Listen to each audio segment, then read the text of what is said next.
What's up, good people? What's going on with you? Glad to have you all here again for another Talk Back Tuesday. Yes. Big up, Spartacus. You doing all right, man? I don't think I can hear you, Tarek. If you are in the chat, let me know if you can hear me. I'm gonna assume that they can hear me. I guess I should check it on YouTube to see.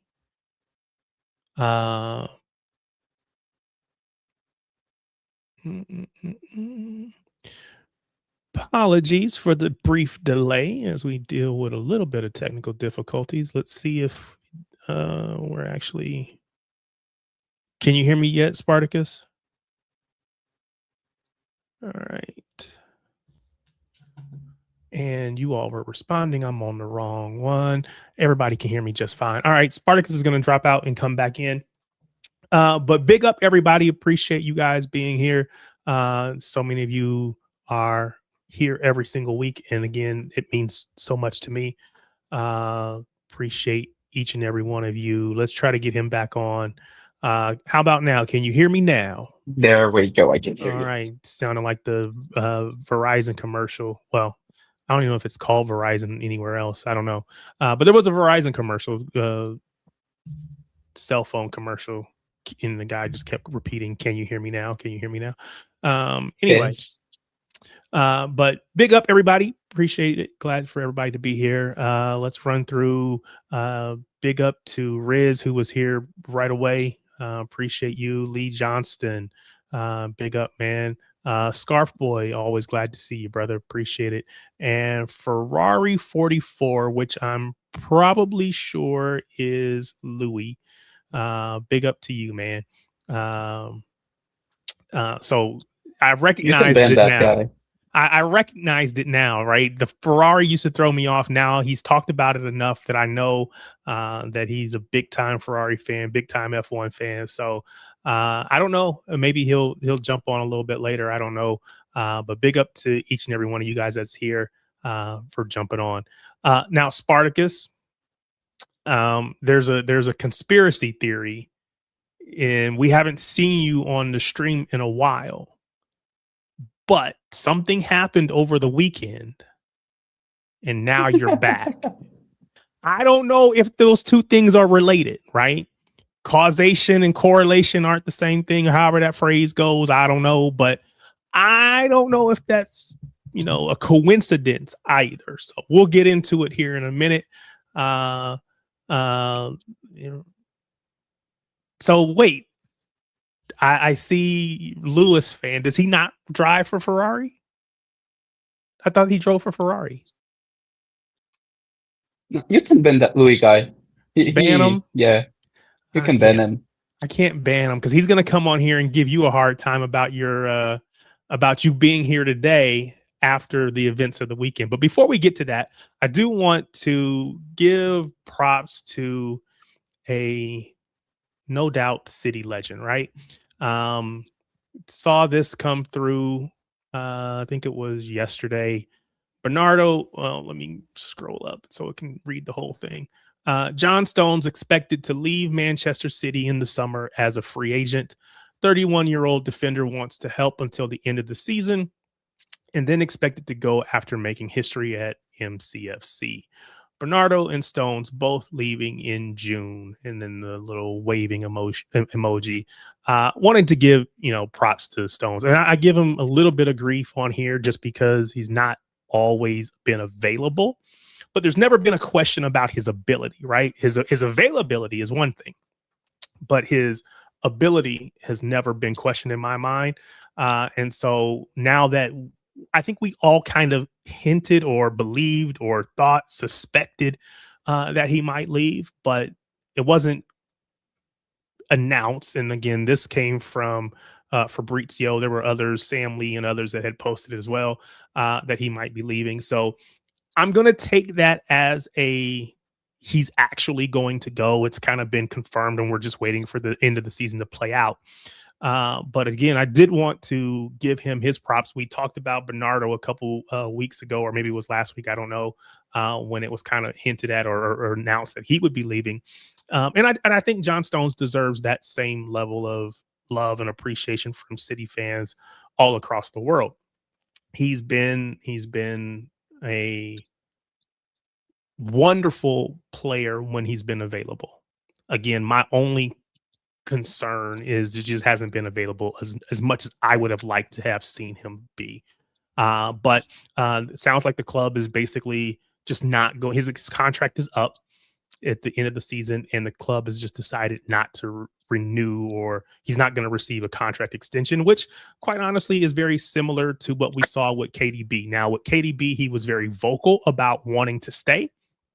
KDB was very vocal about, hey, I'm still hoping that there's going to be a contract extension coming. We haven't heard that from John Stones, I'm sure, not because he doesn't want it, but just because, again, I think there's a recognition that, hey, my time is up, and that's okay, right? That's okay. But I want to ask everybody, if you're in the chat, if you want to come on and give him his love, that's fine too. But I want to know from you, what is your favorite John Stones moment? Now, I'm pretty sure there's going to be a lot of people who say the goal line clearance against Liverpool back in 2019. I think I read this morning that the goal, it was like 11 millimeters away from being a goal. I don't even have a ruler down here. And, I work on inches, not centimeters and millimeters and all that kind of stuff. But let's just be honest. It's a very small distance, right? 11 millimeters is a very small distance. But he was crucial to saving that goal against Liverpool. And ultimately, pretty sure that was I'm going to say that one play, but one of the plays that helped us to win the league. So that is the quintessential John Stones moment that will be played into perpetuity, right? It'll be played forever. If you're a City fan 50 years from now and they're looking back at this era, they're going to play that because that moment was just that big. That moment was that critical to all that we were doing in that era. When we were competing against Liverpool, we were going neck and neck. He was a big part of us getting over that line. So big ups to John Stones and for all that he's done for the club and for all the memories that he gave us all. So let's start with you, Spartacus. Do you have a favorite John Stones moment? Is it that one, or is there another one? I do have one, and it's not that one actually. Okay. It's one in the Champions League final where he gets the ball around like 4 different Inter Milan players just on the edge of the opposition box. And he just dances around every single one of them and finds the pass to, I think it's to Haaland. Haaland just misses the net. I think that summarizes everything that he was in that treble season. The ability to do that in the middle of 4 different players and find the space and the composure to find the pass, and not only a pass, a very hard pass to pull off and do everything extremely well. I think it's just remarkable from Stones. Yeah, big up to John Stones. Like I said, given all of us plenty to look back on and to celebrate once his career comes to an end. Matthew Hoyle said that John Stones is a Rolls Royce defender when fit. And I agree. He is top class. He is class personified when he's fit. His ability on the ball was probably unmatched, but also his ability as a defender. He defended well. He put his body on the line. And again, that was no bigger play, in my opinion, than the one that I called out.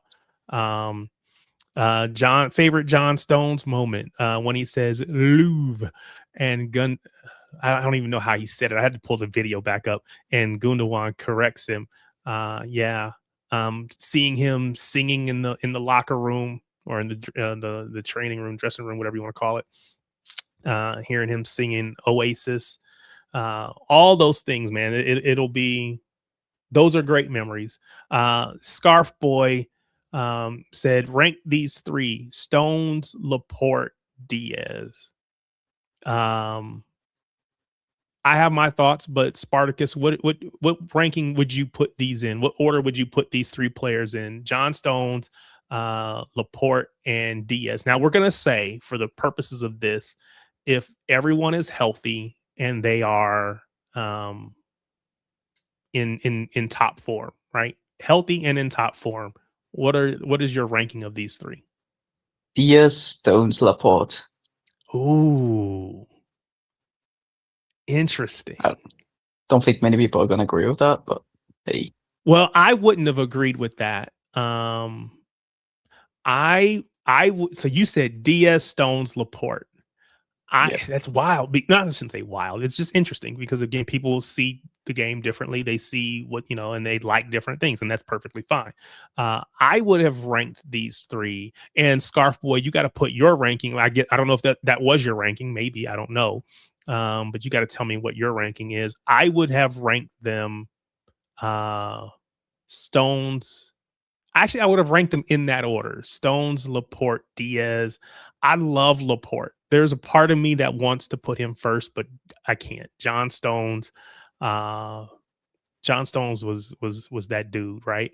So for me, it's that order right there: Stones, Laporte, Diaz. I think Diaz is a great player. He's a good player. I don't discount him, but I think he is the most limited of those three as far as his ability is concerned. He's not as good on the ball as in either of those two. He doesn't have that cross-field pass that Laporte has. We see him the other day trying to bring the ball into midfield, but couldn't do that the way that Stones did it. We saw Laporte and Stones go from center back out to outside back, one on the left, one on the right. They've both been asked to do that and have done that well. So for me, I'm going to rate them in the order that they are posted: John Stones, Laporte, and Diaz. And again, that's not to say that any of those players aren't good, aren't great, aren't whatever, but that's just the order that I would rank them. Now let's hear from, let me stop sharing this, and then let's hear from Louis. Big up, brother. So before we hear from you about this ranking, Stones, Laporte, Diaz, what did I get wrong about you and your Ferrari fandom? I'm a Lewis Hamilton fan because I'm a Ferrari fan because of Lewis Hamilton. Okay, basically. So you're not really a Ferrari fan. You are a Ferrari fan for now. But the moment that Lewis Hamilton leaves and goes retires because after Ferrari he's going to retire. So yeah. All right. So then you'll be like, all right, I'm not a fan of them anymore. So Louis is a player FC. He's player FC. He's driver FC. He is driver FC. Yes, he is driver FC. So wasn't my speech last week big enough for you? Say that? What? No, my speech from last week, that wasn't obvious enough. Well, it was. It was, but I thought I called it out when I called out Ferrari, and I was like, wait a minute, what did I get wrong? Fair enough. So let's get your take of these three, the answer to Scarf Boy's question. John Stones, Aymeric Laporte, Ruben Diaz. What is your ranking of those three, assuming one, that everybody's healthy, two, everybody is in their prime, they're playing their best football? What is your ranking of those three? Laporte, Stones, Diaz. Laporte, Stones, Diaz. See, I thought about Laporte first. I'm a lefty, and I got an unbelievable soft spot for left-footed players. Okay. So we got a lot of those at City right now. Yeah. That's why I love Eddie so much. That's why I love Mahrez. Who else is there? Sane, David Silva, Bernardo Silva. Yeah. It's just so you're biased, basically. You're biased. It's just because he's a lefty. That's okay. Everybody, every opinion is welcome, regardless of why. But how many, I'm sure there's I don't know what the ratio is, but there's so many more right-footed players than there are left-footed players. Yeah, and that's why And that's why I think when it's left-footed players, you recognise them more quickly. Yeah. Magnus says Stones, Laporte, Diaz, which is the order that I put them in, and I think the order that they were posted. So, yeah, if you have a take, again, you don't have to put in the chat your take on these three, but if you have a favorite John Stones moment, we are giving him his props, giving him his flowers, if you will, celebrating him before the end of the season. I was there last year, last season when our final match was at Fulham. I say this all the time. It's the only match I've ever been to, like in England. I've been to all the, well, not all, but a lot of the ones here in the States. But I got a chance to go to the Fulham match, which was the final match of the season last year. And I got to be there when we basically just clapped and cheered KDB off the pitch. That was amazing to me because you got to kind of culminate this whole career of this true City legend who, in my opinion, will have a statue outside the Etihad like the other three. His is just, we got to get the sculptor ready.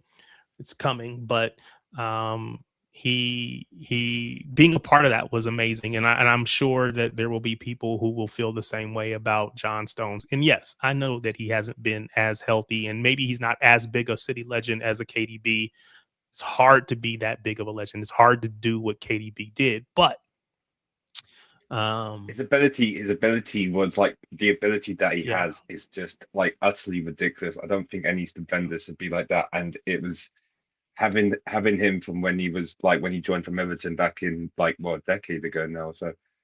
So it's unbelievable the player that he was, and like that season with Diaz completely changed it for him because that partnership like made him really good. He still had the quality, but then he had that, and it's just such the same about his injuries. Yeah. So again, if you're in the chat and you have a favorite John Stones moment, feel free to put it in the chat. We will try to get all of those and shout them out because again, we do want to give him his flowers. I see comment from Magnus. I have a bias for ball playing center backs. Can you hear me, Viter Hayes? Yes. There was another Viter Hayes comment up here. Where did it go? He was not good today. Oh, interesting. Because he just made some comments and I don't have them saved because I didn't have too much to get to, but he did make some comments about his time there and just how he embraced the opportunity. I'll say it that way, the opportunity to go to Girona. I think he said it was a surprise to him. He wasn't planning on it. But then they had the conversations. He understood what it meant for his career to just go get minutes and to play. And so he took that opportunity and he's appreciative of it, which is kind of, compare and contrast that versus Echeverri, who didn't take that opportunity the same way. And so, yeah, it's interesting. He nearly scored an unbelievable. He nearly scored an unbelievable goal tonight, Echeverri. Okay, so again, he's coming along, but it's just how much further could he have been if he had the whole season at Girona instead of the time that he spent at Leverkusen. So big up to Scarf Boy, who is joining us as well. Oh yeah, Matthew Hoyle. I think it was your comment earlier, but you said Pep praised him in his press conference. Again, I think, when you see this kid and Pep is always big on praising the attitude of the players. And so when you see this kid who has taken this opportunity and embraced it, embraced what you and the staff were putting together as this is how I see your future. Trust me with it. The same way that Phil trusted him, right? And there's so many of the players that didn't or couldn't for the long haul, and we saw them leave maybe too soon. The list is long, but so big up to him, and I'm certain that Pep has big things in store for this kid assuming Pep's around. And we'll get to that a little bit later. But Scarf Boy, anything specifically that you wanted to jump on and say, or are you just going to come out and hang out with us for a little bit? Oh yeah, no, I wanted to jump in on the John Stones chat. Thanks for talking about that little ranking there. I think you got it spot on. I mean, Stones just offers something that neither of those other two guys do, and that's the ball playing, that's the dribbling. But you wanted to ask about John Stones' moments, and nobody really brought up enough the Champions League final. I mean, he would have been the MVP of the Champions League final, that performance against Inter, you know, the dribbling, the passing, kind of not necessarily a new role per se, but man, he was everywhere. That was the game I think a lot of City fans forget because they were having so much of a party that you kind of forget what the tactics and the action was. I know I do. Yeah, it's just pandemonium. The ball goes in the back of the net. That's all I remember. That's all. It just cheers. There you go. Yeah, exactly. Wasn't it that between... game? Good. Wasn't it that game? Stones had the most dribbles, like second to only Messi in the final. Yes, it was. Yeah, he was just everywhere. I mean, nutmegging players, playing essentially almost an 8. It was crazy. And a 10. And a 10. Yeah, what a player. That ability to step into midfield was big. Big up, Keely. Appreciate you being here, man. I'm asking people for their favorite John Stones moment or moments. Because maybe there's a couple, but feel free to put that in the chat. We'll definitely call it out. Or again, this is Talkback Tuesday, right? So this is a chance for you to jump on the mic. All you got to do is there is a link that is in the chat. Now, it used to be that they pinned it to the top of the chat, but I don't know if it's pinned at the top. Did I not pin it? Well, there you go. It can't be pinned if you don't hit the pin message button. Now it is pinned, and now when I pin it, it is pinned to the bottom, which keeps it at the, as you're looking through messages, it's right there. All you have to do is click that link. You can jump on and have your say, as these brothers have done. So if you want to tell us your favorite John Stones moment, go ahead and hit that link and we'll get you on and you can give us your thoughts. But go ahead, Scarf, but I didn't want to cut you off. Apologies. No, man, you're good. I don't know if you guys are big Inside City watchers. Some of that stuff is a little long, but sometimes it's good stuff. But at the beginning of John Stones' City career, they sent him out to, I think it was maybe Kyle Walker and one of the other English players playing some golf. And they sent John Stones out there in a bunny suit. And he was just like joking with them. And you didn't know it was Stones at first. But, he was just a guy in a bunny suit screwing around, kind of like trying to throw him off their game or whatever. And then he pulls off the giant head, and it's John Stones. Pretty funny. So he always seems like a guy who's ready to joke around the locker room and be goofy. He's much more than just a player, I think. Yeah, he was, like I said, he was definitely a big part of what we were able to do, what, Pep was able to do here at City. So he will. Like I said, definitely going to go down as one of those legend. I don't want to keep throwing the legend term around, but I think he deserves it. Keely calls out his goal against Dortmund at home in the 22-23 season at home in the Champions League group stage is one that instantly pops into mind. And then also his 2021 season alongside Diaz also was top class. So this is why I rank Diaz third in that list, because I believe Diaz's best games were played when he was alongside John Stones. And so I look at that as Stones kind of bringing him along, helping him out, being the balance to what he brings. Because again, Diaz does bring some things to the table, but just Stones is the one that balances that out, in my opinion, or was the one that balanced that out and made it so devastating for attackers. So I give Stones more credit for that than I do Diaz for whatever reason. So but Matthew Hoyle says, but like Makalele, there's a whole role named after him. It's the John Stones. It's the John Stones role, and other people just get to play it occasionally, but it's the Stones role. We saw Rico Lewis there. We've seen others there, but it is the John Stones role. So big up to John Stones. When I was growing up, and I'm old, right? I'm very old. it's hard for me to go back and remember all the things that have happened in my life. You guys tell me these moments and then it'll trigger my thought in my brain. But a lot of these I can't really remember. But, when I was growing up as a kid, I grew up, we would go to church, go to Sunday school. And there was a song that they taught me when I was a little kid. And every now and then, for some reason, it'll pop into my head. I don't know why. But it's like, something to the effect of, we've got the PL in our hands. We've got the PL in our hands. We've got the PL in our hands. We've got the PL in our hands. I don't know if that was exactly what they said when I was in Sunday school, but it was pretty close to that. And lo and behold, who has the PL in their hands again? It is Manchester City. I don't care what has happened up until this point in the season. I don't care about all the ups or the downs, how many times all of us have said that they're out of it. The fact of the matter remains that as of today, we got the PL in our hands. Now, you guys should clip that, because that's probably the only time you're ever going to hear me sing.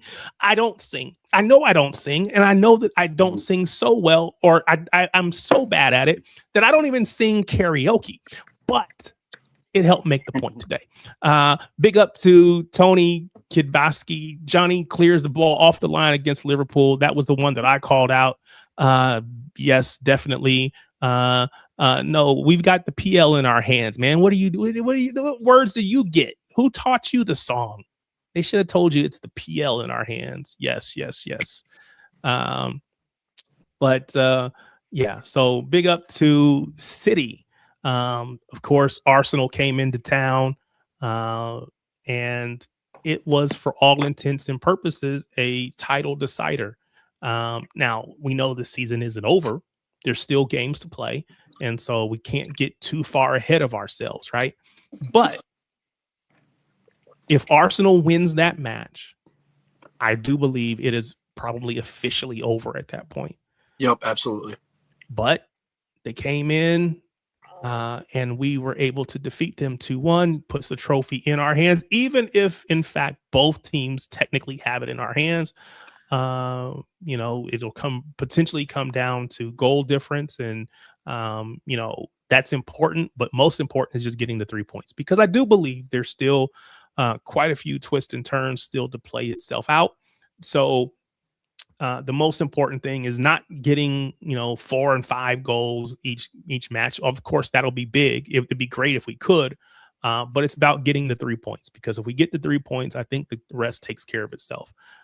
So we've got, we'll get into it. I think we got 6 games left after this, or left currently. And so we'll talk through that a little bit, but it's just going to be about winning those matches.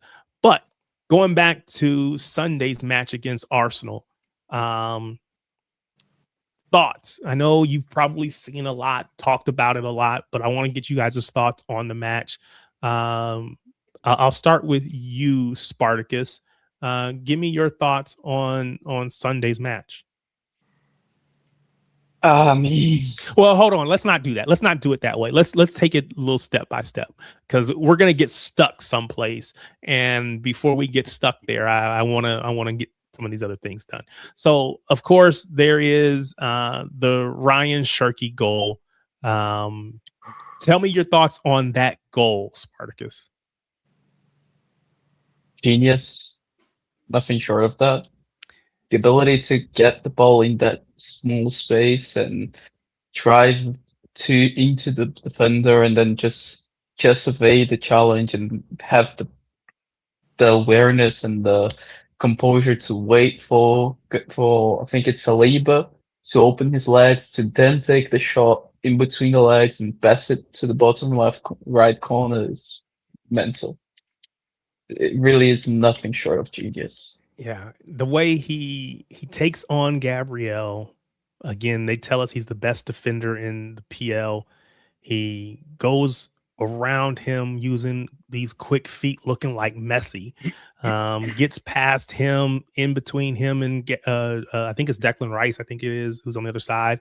And like you said, nutmeg Saliba with the shot. It's insane how You talk about creativity, and we talk about him being creative, and we usually think about that and how he makes those passes and creates for other people. But his ability to create his own shot in that moment, it's exceptional. Just ridiculous. Yeah, it's exceptional. Scarf Boy, what about you? Tell me your thoughts on that Ryan Sharkey goal. Yeah, so obviously the point going up 1-0 is a big deal, but I think just as big of a deal, it was like the emotional damage that goal did to Arsenal. You know, we went straight down their throats, punched them right in the face. Just like you said, their two best players, he went and took out and defeated to score that goal. Obviously, we give up a second goal right after that, which is also deflating for us. But, like, I don't think Arsenal really got a whole lot of boost from that because it was obviously a City mistake. And the only reason I'm bringing that up because this first goal was exactly the opposite. Not only was it a boost to us, but it was totally deflating to Arsenal. I mean, they just got to face like, hey, that guy we can't really defend. So we got to either get the ball off him earlier or our goalkeeper has to play better. I think the emotions of that goal were just as valuable as the point it added to the scoreboard.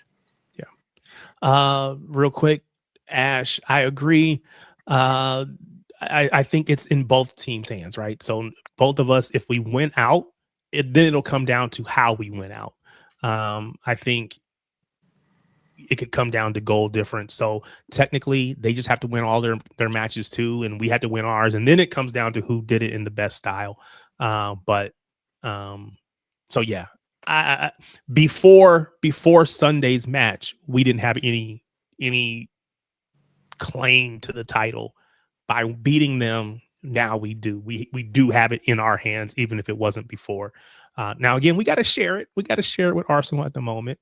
And that's why I said there's still quite a bit of ups and downs left to be played and to be seen. But I'm excited. I'm looking forward to it. Louis, you want to tell me anything about this Sharky goal that hasn't already been said? Absolutely, like next level. It's rare to see like a goal like that. And I think like in full motion, it's unbelievable. But like when it goes into slow motion and how he dribbles past Gabriel, Declan Rice trying to get his tackle in, and he misses him by millimeters. Puts it through Saliba's legs. The only critique I have is I wanted the ball to hit the post and go in. Well, that's being a little greedy, don't you think? After Yeah, all the things that he did, he just hit it a little too far to the right. Why couldn't he have put it off the goalpost? I mean, man, you're a hard guy to please.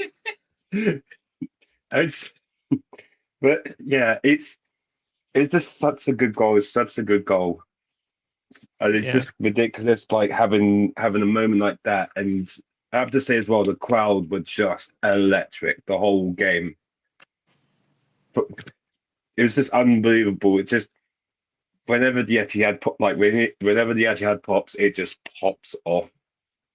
I don't think there's anywhere close to it in this league. And a lot of people have said how ridiculous it is as a stadium. I was there when Sterling scored that famous goal against Southampton in 2017 in the Centurion season. I wouldn't believe how insane it would have been on Sunday. Yeah. No, that would have been foresight would have told me to go look at the schedule and say there's a very strong chance both teams are there at the end of the season, get tickets and go to that match, pay the money to go over there and just be there. But wasn't quite that smart. Maybe I'll look at next season. Do I think it'll still be? You really don't know where you really don't know where you are at the beginning of the season. Even the Forest and West Ham game, it's probably like we're looking forward to playing Arsenal, but then it's just like the way everything has gone since the Carabao final and all the games since. It does feel I saw an Arsenal fan basically saying, "Oh, I'm going to be over there towards the end of the season. Do I go buy tickets for or maybe it was a Chelsea fan? Do I buy tickets for the final of the FA Cup, or do I buy?" It's like, oh, you're just assuming you're going to be there, right? Okay, great. I see how that's going to work out for you. So yeah, it's got to be a PL match because those are guaranteed to happen. So Yeah. I may try to make that move next season again, but this time I'm going to the Etihad, so we'll make that work. Scarf Boy and I are local to teams that play in. You actually have your shirt on, okay? Are that play in the same division here in the U.S. and so Miami, right? No, that's actually. I'll let you tell it. Go ahead. This is Madison. This is the original pink team. I don't know if you can see very well, but we are the Flamingos, right? From Madison, Wisconsin, which is way up in the north, like north of Chicago. And we play in USL League One, which is a third division team. If we were to be promoted, we'd play in the championship, which is still one tier below MLS. There's a team near where Tarek is from called Fort Wayne FC. They're brand new this year. Tarek, have you gotten to go to a game yet?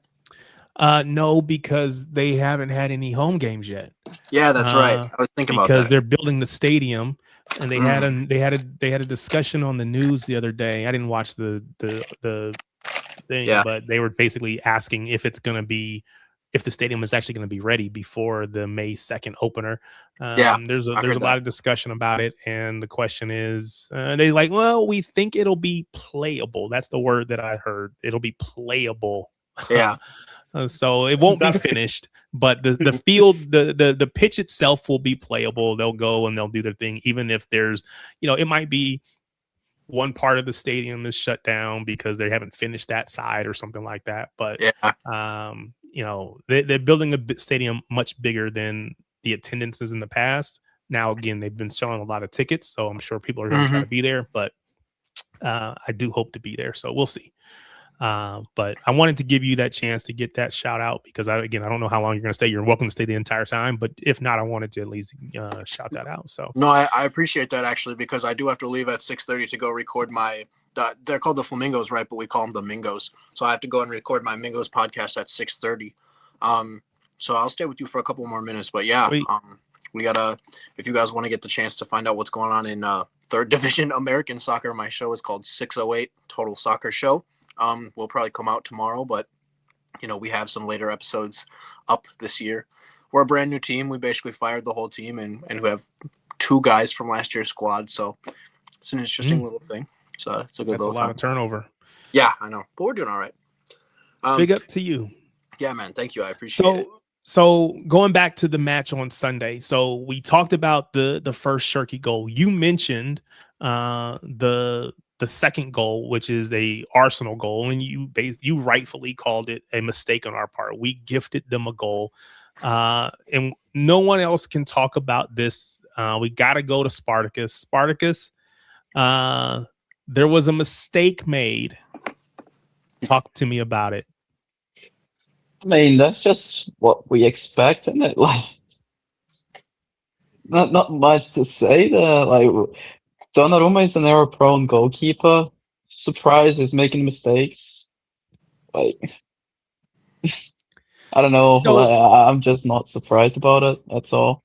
And I know we have talked in the past about his, I'll say, lack of ball playing skills, right? We did not buy him to be a ball playing keeper, to be a sweeper keeper. We bought him to be a shot stopper. And so he has done that very well this season. However, even knowing that he is error prone, as you put it, and rightfully so, I still feel like that moment, even an error prone goalkeeper shouldn't make that mistake. So for those that, for whatever reason, you're here and you didn't get a chance to see it, there's a throw in. The ball is thrown backwards to the keeper with the expectation that he's going to play it. The stat for throws from Nunes is insane. He's going to play it out to the left and kind of rotate and get the ball up the pitch. That's the expectation. Yeah, I saw that. And so go put it back up. So for everyone it's backwards, but anyway, if you didn't see it, Mateus Nunes throw-ins. He has taken 177 total throw-ins. one of which have gone to Donnarumma, and that was Only the one. one. Yeah, that was the one that he did on Sunday. That throw in then became a opportunity for Kai Havertz to press. Kai Havertz to press from the front and press Donnarumma, who is not good with his feet. Pause for a second. Do you blame Núñez for throwing the ball back to Donnarumma? Or Anyone blaming Núñez there needs to just calm down, right? That there's nothing to blame Núñez for. It's 150% people on blaming Donnarumma. him. I have seen people That's blame people trying to protect Donnarumma and throwing Núñez under the bus. That's all there is to it. People trying to protect Donnarumma and throwing Núñez under the bus. Picking favorites at the end of the day. Yeah. You cannot put that on Núñez. It was actually, well, at least to me, it was good the other way when you had it up there. Oh, really? Now it's changed. Now it's backwards. Yeah. All right. Oh well, that's funny. Yeah, dude, so funny. And he's right, dude. How do you blame Núñez there? It's really funny that we just talked about the Mingos for 2 seconds because the Mingos just had a goal exactly like that, where it was a back pass to the keeper and he kind of like kicked it a bit with his standing foot and swung at it and missed. Then the other team got it and went around him and scored. And that's exactly what you expect from, third division American teams, not a $40 million keeper in a first versus second Premier League match. Like what a bozo move. Yeah, for sure. No, but sure. don't forget though, like on the 10-minute mark or so or wherever, how unlucky is Haaland when David Raya, because the same thing could have happened there and Haaland gets us 1-0 up. It's those margins. It's those margins though, and it has to be Donnarumma, doesn't it? It has to be Donnarumma. No, Louis, you can't use that. No, Louis, you can't use that. No, I'm not going to. It's still inexcusable from Donnarumma to do what happened in that situation. It just sums up football. And there was another moment later on in the game as well where Arsenal got really lucky. Those are the differences in games like that, and those moments they went the way that they did, and yeah. So they had opportunities, right? But the fact of the matter is, the goal that they scored, we gave them. We basically gave it to them by the mistake. To Spartacus's point, there's no excuse, and we've all said it. There's no excuse for that mistake. That should be able to be played. Again, all teams at all levels, but particularly at the highest level in the Premier League, got to be able to play you back to your keeper, even if it's a throw in. He's got to be good enough with his feet to, again, just switch the pitch, switch the play. That's just got to be basic stuff. And Louis, the false equivalence in your thing is that, yes, Raya does an initial mistake because he controls the ball badly, but then he shows how comfortable he is and how fast he is to react, because he doesn't kick it into Haaland, he kick it to the side. So that's him correcting his mistake. Donnarumma's not fast enough, not good enough to be able to do that. It's not really the touch per se for me. It's the fact that he doesn't open up his body. That was my problem, because he could have easily got even try and get past Havertz. The fact he puts the touch towards the goal, that was as bad as well for me. Wait, do you think that he's Trafford to be trying to dribble in a player out? Yeah. Guys, Donnarumma, let's calm down with the ball playing. And again, so what I have to say, right? And so to Magnus's point, the timing of the goal also sucked. Just the fact that it was basically 5 minutes later, if that. And so it's like, man, as soon as we get some momentum, boom, here it goes. So yeah, that definitely sucks. Keeley says that Donna's mistake was absolutely inexcusable. Thankfully, it didn't cost us, and we got the 3 points, which is what matters. And I agree with that absolutely. I'm going to come back to that. I'm not surprised. He used to make similar errors at PSG and AC Milan. That's from Ash. It did not cost us. And a big part of why it did not cost us was his shot stopping ability. So we saw the best and the worst of him in the same game. I think there was a double save. I think that was a double save. Yeah. So again, he can be. It's okay.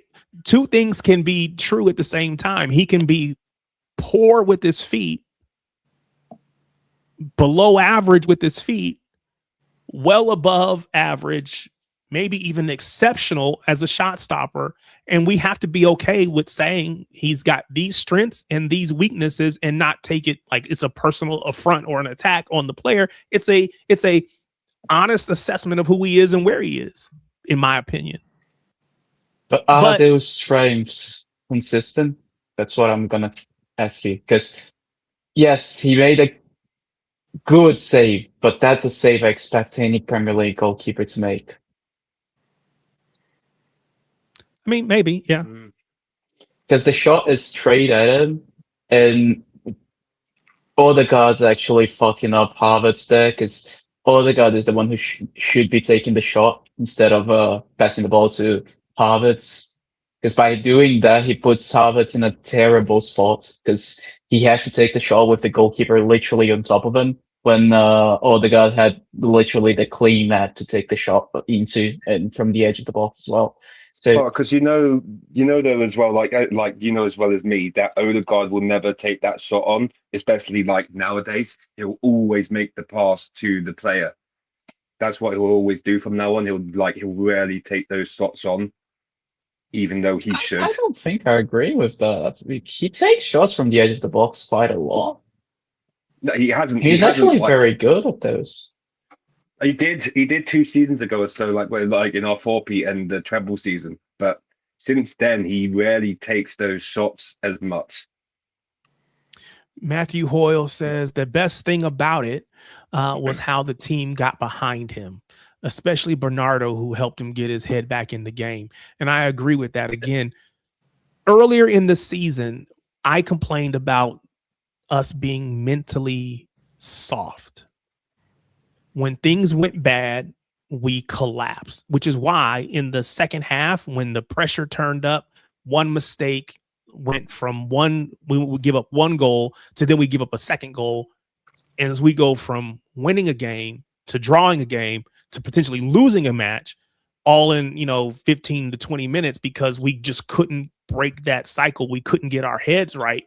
And so I do think even when we've made mistakes in recent weeks, because we're not perfect, we still make mistakes, but in those moments, we've been much better at putting that behind us and being able to play on.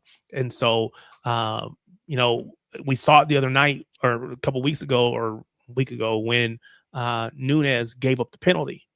But then we see it saved and we go on and we continue to win the match. Again, you could hang your head in that moment, but everybody's rallying behind each other and they're playing for each other. And I appreciate the call out for Bernardo as captain, but also because we saw this with Bernardo going back, and I'm sure we've seen it before, but when Kuzanov first came in, Kuzanov had that early spell that went poorly for him. He was rattled. It was visibly rattled. But then whether it was Pep or Bernardo or whoever, Bernardo was basically assigned to kind of help him get his head back on and play him through it. And so I'm not surprised that Bernardo is the player that helps bring players along and helps them to, okay, put that behind you and move on. So I appreciate you calling that out because definitely was a big deal for Bernardo there. I don't think last year's captain was capable of that. I think Bernardo is a huge upgrade. That's probably a fair statement. So and I'm again not calling out every single moment, but just the ones that led to goals per se.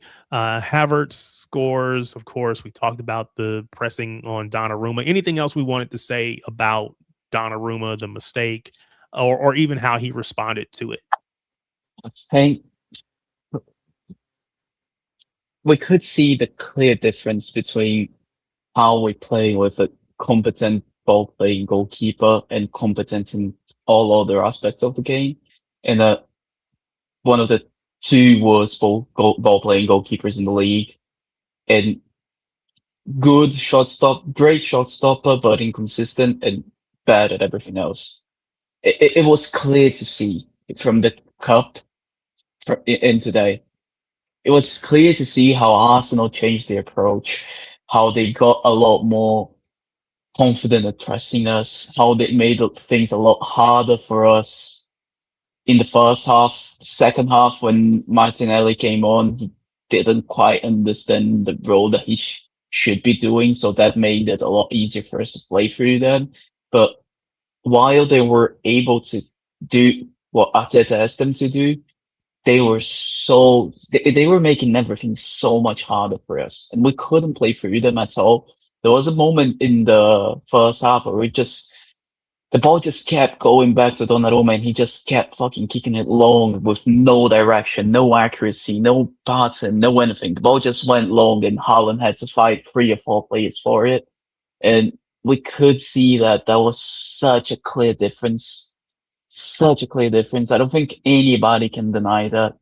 But let me ask this question, because I agree that on the ball there is a major and I think visible difference between Trafford and Donnarumma. I would agree with you there, right? But I also, for me, and again, it's hard to say this because Trafford has been really good, but I don't know if he makes those saves. I don't know if we win that match. Now, maybe it's a 1-1 or something like that. Okay. He probably doesn't give up. He doesn't give up that error, but I don't know that he makes some of those saves either. And again, it's not because I've not seen him make really good saves, but just the consistency with which Donnarumma makes them. I think he makes it look easy. Perfect on set pieces as well. It doesn't really. Like, there is this myth that there is a consistency of him making world-class save after world-class save. That's not really true. Again, like, we're talking like Donnarumma is Courtois. He's not. Yeah, but I don't want to minimize what Trafford brings or minimize the errors that are in Donnarumma's game, right? But I also don't want to minimize his strengths. And I feel like, this is me personally, that you might be minimizing his shot stopping just a bit. The only save I don't think Trafford made. I don't think the gap between I don't think the gap in shot stopping between Trafford and Donnarumma is nearly as big as the gap in on ball, playing it out. That gap is huge, right? It's not as big of a gap, but there is a gap in my opinion. Now, again, I'm confident in Trafford's ability and what he brings for the future. So I want him to be here for the long haul, but I can't deny that. And you're not denying it. I just think maybe you're downplaying it a little bit. Okay, so the only save Donnarumma made this season that I don't think Trafford makes is that McAllister shot against Liverpool, and even then, I still think that Trafford could make it. I'm not as sure as he makes it. But then, if you go into the other side, I think Trafford makes a save from Mitoma, that low hard shot from to the right side. I think he saves that one from. He literally saved a shot. An identical shot to that in the away game. Identical. Literally an identical shot. No, Mitoma, that was a cross. Mitoma, that game, that was a cross goal. Yeah. Not a whipped ball. Yeah, it was a low, hard shot into the right side. Same thing as in the first game. That pattern of shot Donnarumma can't save for his life.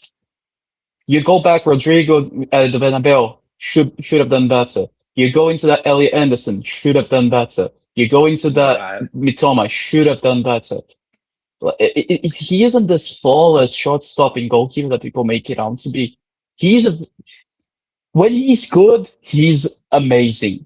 But he's not consistently good enough to earn the title of being alongside the Courtois of the world, to be able to, okay, he's shit with his feet, so let's just do everything in our power to make him work, because he because he does not have any other mistakes in his game. That's not the reality of the matter. Big up to Noisy Pod. Big up to them. Won't have Bernardo to pass to next season. One less option against the high press, right? Yeah. That's Now another point. we're gonna bring in some other midfielders, but Bernardo is different. Bernardo is unique. Bernardo is special, and so yeah, your have, point here. I think your point is what you're trying to tell us is that for all of his struggles this season, he may struggle even worse next season. And if you think that's the case, you probably want to keep Trafford around because we know he's going to be better with his feet. And so Not this is only interesting. Not only without Bernardo, it could be also without Rodri as well. That's the scary thing. Yeah. Magnus called out Bernardo and Rodri really help out Gigi in beginning a move, which again is critical. And if we don't have one or both of those, again, it will potentially magnify that weakness. Yeah. Josko being back will massively help that. Yes, but then you just make a simple pass from right to left from the opposition, and you can't pass the ball to Josko anymore. Ash says they disagree. I don't think the difference is huge in my opinion. So there you go. Welly Boot 95 says it's a hard decision with Donnarumma. You face more shots, but he will save more. Trafford will face less shots, but will let in a slightly higher percentage. EH says Trafford started 3 games and lost 2. I think Donnarumma gives the defense confidence in the biggest matches. That's Ian Dunn. What confidence? He made mistakes too much agenda in from every this guy. single one. We won't call it an agenda. People see the game different, and it's okay. If he, if Spartacus feels the way that he does, that's quite all right. Ederson cost City almost every Champions League. Again, maybe that's a little strong. He made mistakes. So I saw this play the other day from Ederson over in Turkey. I think it was them versus because he plays for Fenerbahce, I think. Yeah, and they were playing who's Gunnawan play for? Galatasaray. They were playing them, and I think Galatasaray ended up winning the match and then clinching the league. I'm pretty sure is what this happened. But it was I want to say it was like a cross that was floated in, or maybe it was a shot. He starts to come, but he doesn't, and then it was a poor mistake. And again, we saw that towards the end of his career. And so it was probably the worst time to make a mistake like that, but he did. And so again, even the ones that we think are great on the ball and great this, that, and the other, they all have mistakes in their game. Trafford has made mistakes. Donnarumma's made mistakes. Nobody is perfect. But the fact of the matter is there was a mistake in the game on Sunday, and it cost us a goal. It directly led to a goal. But again, do want to shout out the fact that the guys kept their heads. They kept playing. They did not give up, and they were able to get the goal back through Haaland. Haaland beats. There's a ball that goes out to, I want to say it goes out to Doku first, who plays it into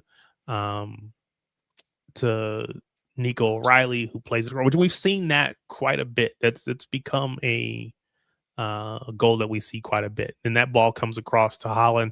Haaland gets in front of, he cuts inside of Gabriel, and he gets the goal. What did you think about the battle between those two? Because we see those two going at it quite a bit. And in this case, just overall, we saw Haaland with the ripped shirt. We saw Gabriel with the potential headbutt. We just saw a lot of grappling between the two. Tell me your thoughts on that matchup between Donnarumma. I just saw that when I looked down. Between Gabriel and Erling Haaland. Let's start with you, Louis. It's nothing new.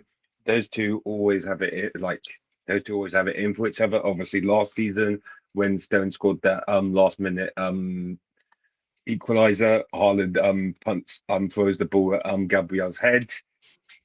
They have it so much in for each other, and that sort of thing was good and all, but I hate seeing the fact that Gabriel did what he did, and there's no retrospective action for him when there should be.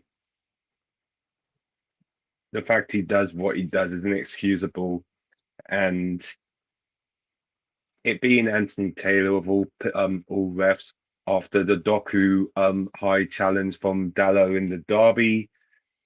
The first instance I always thought of when that happened was when Rodri, when it was Rodri versus Rodri and Gibbs White in the 23-24 season, where Rodri got a 3-match ban, and he went straight for a red card, no hesitation. And this one, it's a lot worse, and he's not given any action.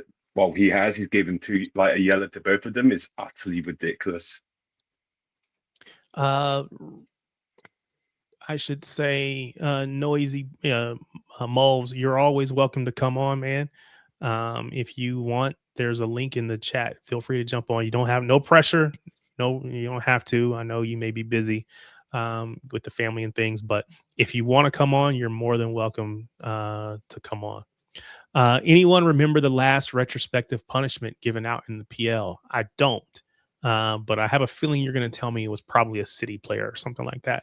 I did see that. I guess it's not eligible for a retrospective punishment because the ref said that he saw it. Yeah, and he saw it and all this other stuff. So as much as we all think it was a headbutt, there's nothing that's going to happen at this point.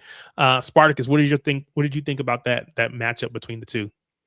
I think the worst thing is actually the fact that we just seen a situation with Lisandro Martinez and Lisandro Martinez being sent off.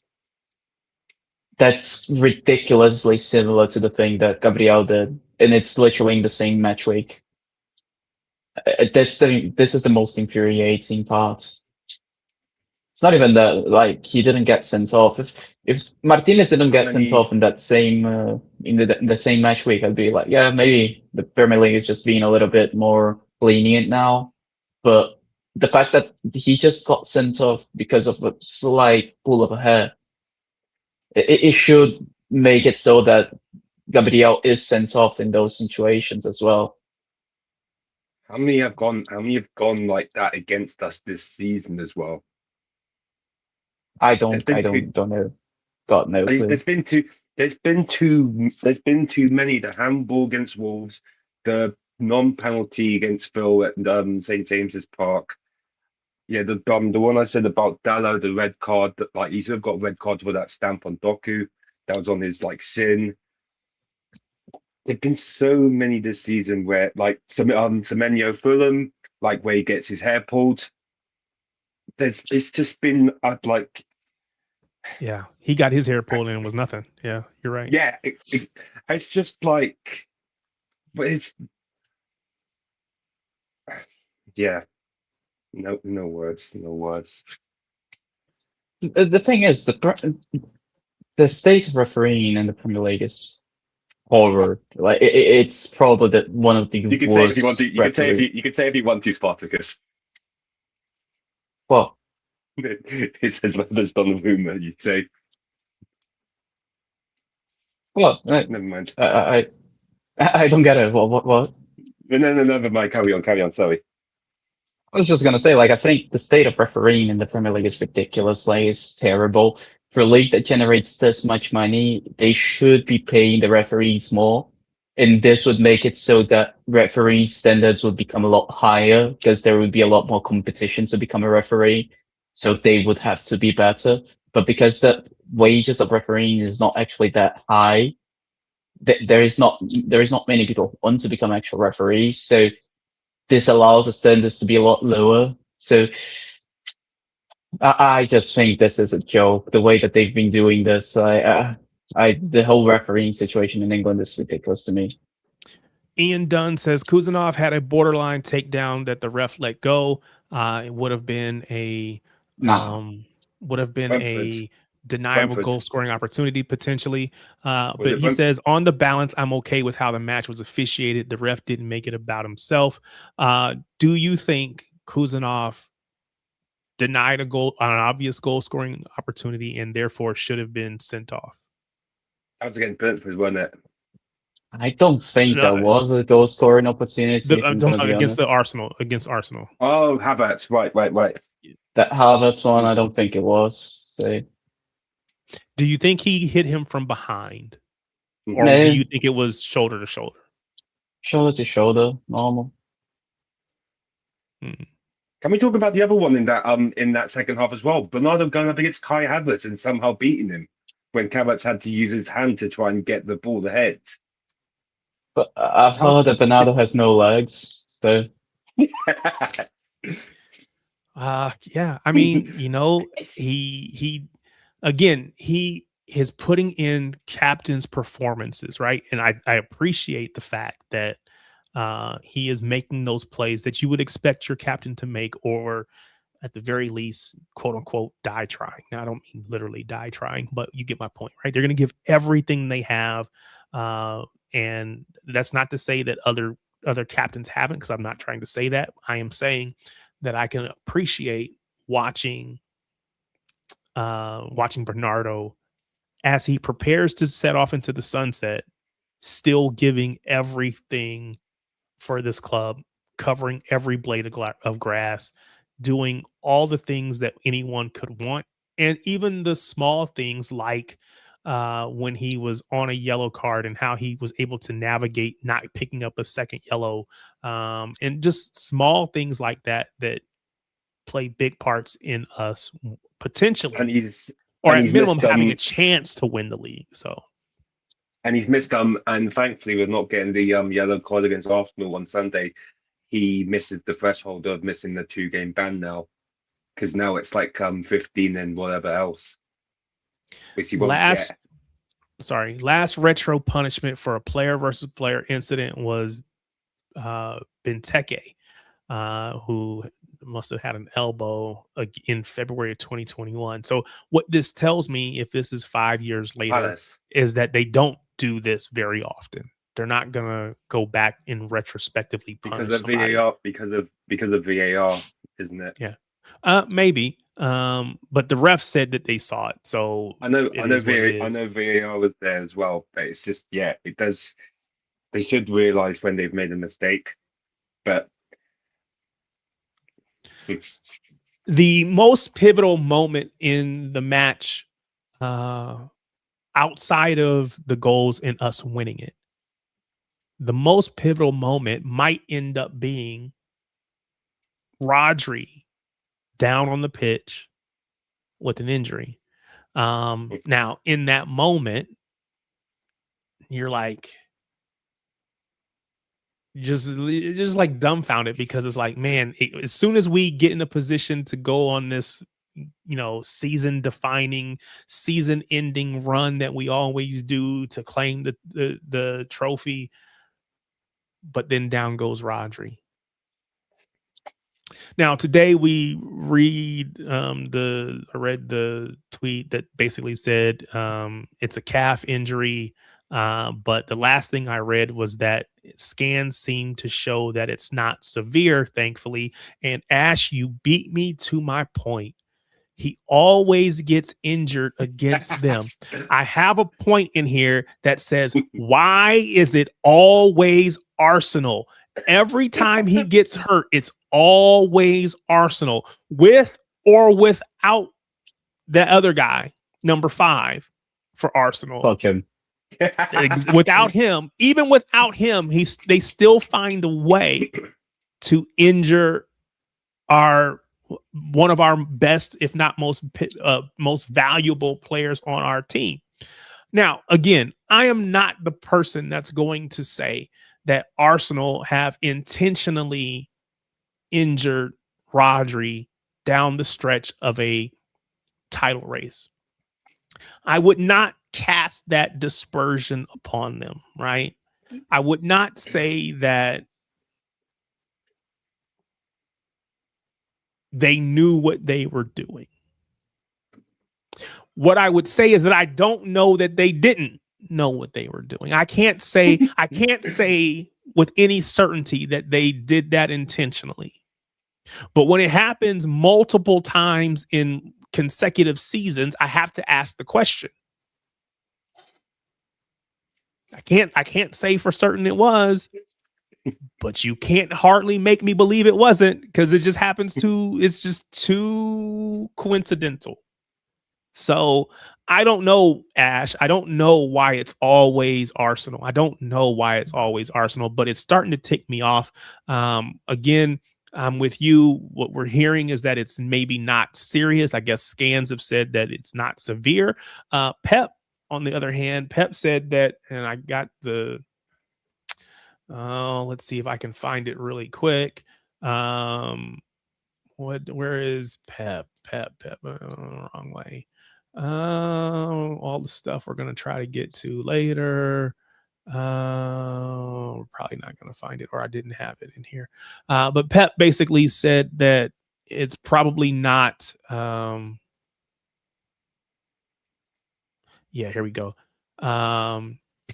So Rodri ruled out for Man City against Burnley, confirms Pep Guardiola. Pep, I think for tomorrow he will not be ready, and we'll see in the next games. Semi-final against Southampton, or in 12, 13 days against Everton, which is a crazy amount of time. Now, this came out 2 hours before the one that said that the scans came back and it wasn't serious.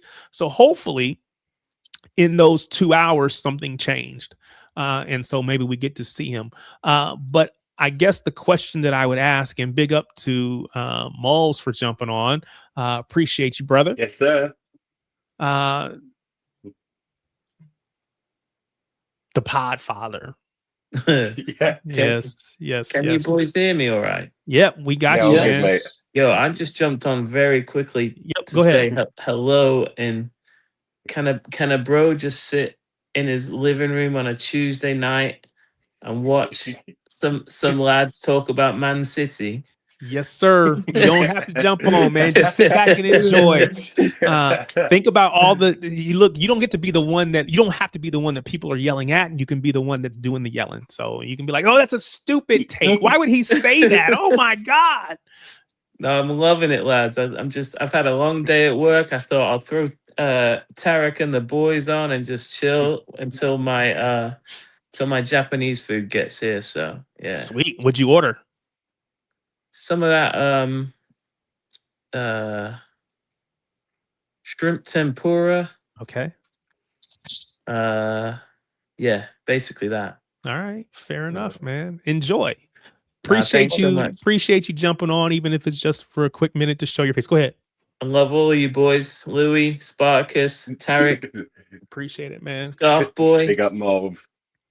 All right. Big up, If you love. don't already know, Noisy Pod, they are, I don't know if they're the first, but it's one of the first, if not the first, city podcast here in the States. And so Mulves and Joey do great things. If you're not already following them, please do. What are you doing? How are you missing out? They're a delightful bunch. It's a great listen. So go check it out. They do occasionally come on live as well. So go check them out wherever you get your podcast from. But you can also find them on YouTube with that Noisy Pod as well. So appreciate the support for them in advance. Big up, brother. Very, very kind, boys. Thank you so much. And Appreciate I will hang up and listen. All right, man. We're gonna drop Mulves and bring on Ian. Ian has left some comments in the chat that were really good. So big up to you, man. Appreciate it. Appreciate having you on. So before you, I don't know if you came on with something specific to say, but you heard our take on the Kuzanov play. So you said borderline takedown that the ref let go. On balance, I'm okay with the match, how the match was officiated. The ref didn't make it about himself. And I think as a fan, when both fan bases are probably upset, then it's probably says that the ref was trying to play it down the middle. Now, maybe we was doing a little too much of letting things go. But I wanted to get your take on that, and then just whatever else it was that you wanted to come on and say. Yeah, appreciate you for having me on. Appreciate no, you I jumping think on, man. Yeah, on this one, I think you threw the other panelists are right. It probably wasn't a denial of goal scoring opportunity, but it was the first event that came to mind. And when I think back at the game, there's nothing that stuck out one way or another. Obviously, Haaland getting his shirt ripped was pretty ridiculous right in front of the ref. But I think in a big game, I'd much rather them not make it about themselves and just let that stuff carry on naturally, let that competitive spirit flow. And I think it made for a better spectacle. So yeah, I have no problem with the officiating. What I came on to talk about was our lineup options for the next two matches if Rodri can't go. Yes. And I know rotation will probably be necessary. Although there's only 5 games left, I don't know. We're not saving guys for anything, but we are in a cup run still. So Pep is going to have to make some decisions, and we do know he can overthink it sometimes. So I'm just curious what folks think. Is it just a straight 1-for-1 swap? Do you just plug Nico for Rodri, or what are we doing here? Yeah, so Magnus says we shouldn't need Rodri for Burnley and Southampton, I hope. So, we all hope that. We hope that the games are fairly straightforward and easy. It doesn't, get our blood pressure going too high, our heart rate not going too high. We just want to be able to just enjoy, right? That's the take. But I think your question is a great one, because when we thought in the past that we would just see Nico G plug right in as a Rodri replacement, what we've ended up seeing is instead we've seen Nico O'Reilly move into midfield with Aït-Nouri coming in at the left back position. Now, it is This so is what I would crazy.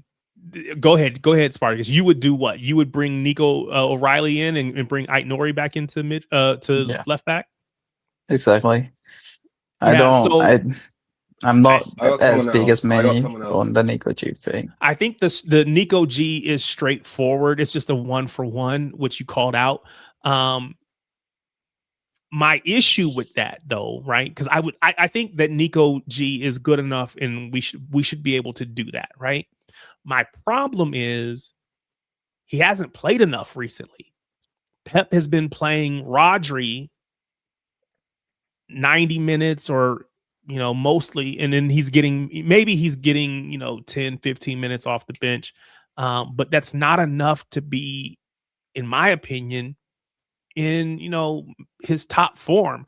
So my concern is that you bring, let's say he does the straight 1-for-1 swap, he brings in Nico G, and he's not playing at his top, at the top level, because he just hasn't played, and then it makes it look like it's a Nico G issue, when in my opinion it's a little bit of a Pep issue from not giving him the minutes that he needed all along the way. It's hard to argue against Nico O'Reilly coming into midfield because we've seen him do it and do it well. However,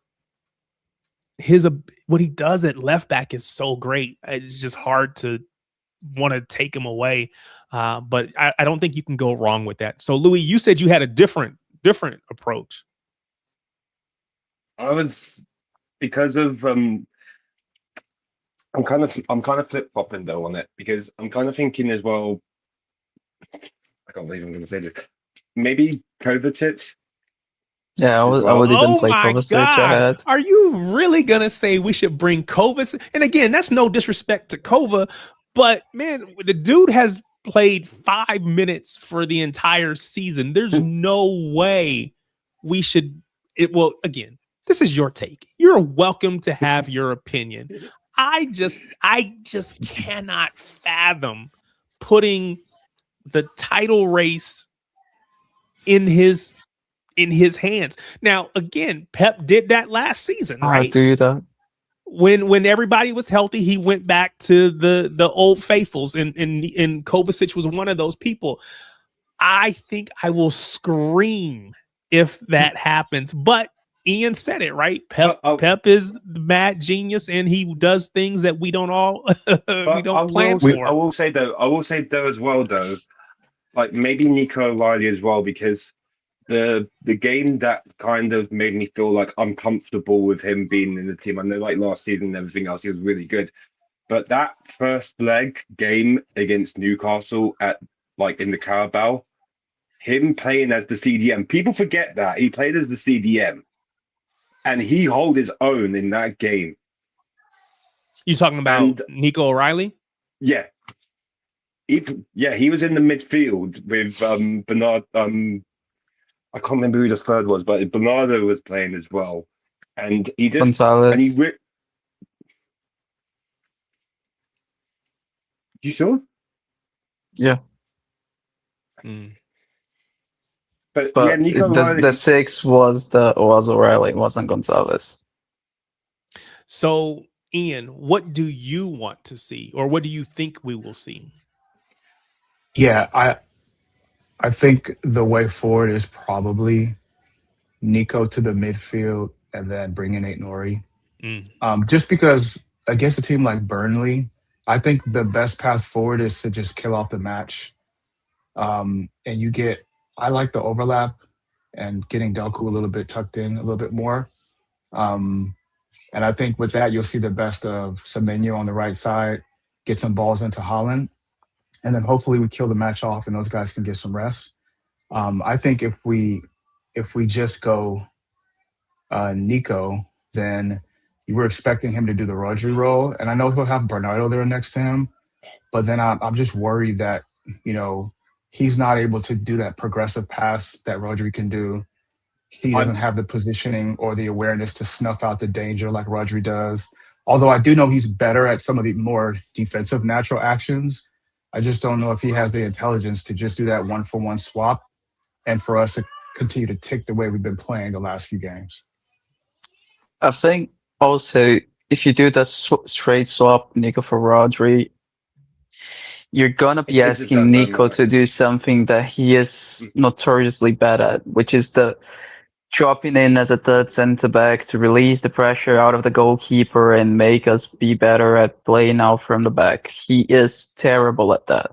So you're not really gonna be able to do that. So, and the other thing that Rodri usually does is he stays a little. Bernardo drops deeper, a lot deeper, and Rodri is the one who stays a little bit further up the pitch to receive the first pass and then do a first time pass into the wide centre back. This is another attribute of Nico G, who's very poor. So if you just do the straight swap, I think it's not gonna fit Nico G at all, and I think it might make us not be able to play out of the back well. Whoa, There's this crazy. image that I saw online today, and hopefully it's big enough that you guys can see it, because quite honestly, I don't do this enough to even know how to make it bigger. So, I'm you're kind of hit. If I click that, does that make that go full screen? Yep. So this is graph, obviously long passes completed per 90 on the left side. I guess that's the x-axis, or is that the y? That's the y-axis. And then the short passes completed per 90 on this x-axis down here, whichever axis. Forget it. I'm not in high school anymore. I got to go ask my kids which is the x and the y. Either way, if you look at this, short passes completed per 90. 75 is the furthest out here. You could see Rodri is probably right at that 70 mark. And then also for the long passes completed per 90, he is pretty close to that 5. So about 70 short passes. He should have got an assist for Semenyo, but it was such a bad touch, like on the 50-minute or something like that. But I want to show the difference, because we're seeing about 70 short passes and about 5, give or take, long passes completed per 90. And so to your point about Nico Gonzalez, who I thought was really, really good when he played before Rodri came back, right? But just to show you the gap is so large, Nico Gonzalez is completing about 55 to 60. It's not quite 60. It's a little bit more than 55. So let's just call it 57. About 57 short passes completed per 90 versus the about 70. So that, Those are the short passes. That's the controlling piece that Rodri does, dictating tempo, all of that. But these long passes, 5 versus maybe just under 1.5. So again, about 3 times the long line breaking passes that Rodri plays versus, say, Nico G. So there is definitely a difference. Now, what we don't see here is the defensive actions and, winning the ball back and all that kind of stuff to see if there's a difference that would push Nico Gonzalez up, but I don't know that it's that different if it is. We also don't see where the pass is being made into where the pass is being made, right? Yeah. Because there is a very big difference between passing the ball 5 yards to Bernardo Silva in the midfield in the final third and getting the ball under pressure on the edge of your own box and passing it even the same 5 yards, but instead of being to Bernardo with the play, with the ball facing, with your body facing the play and facing everybody, to having your back against the defender and having to play a blind side pass into your left side or your right side. So I think, Nico G is a good player, but we can't expect him to do what Rodri has been doing this past. It's not going to be a plug and play situation, and nowhere near close to that either. One last question, and I'll hop off. Is there a world where they both play? And that's Nico O'Reilly and Nico Gonzalez, both in midfield.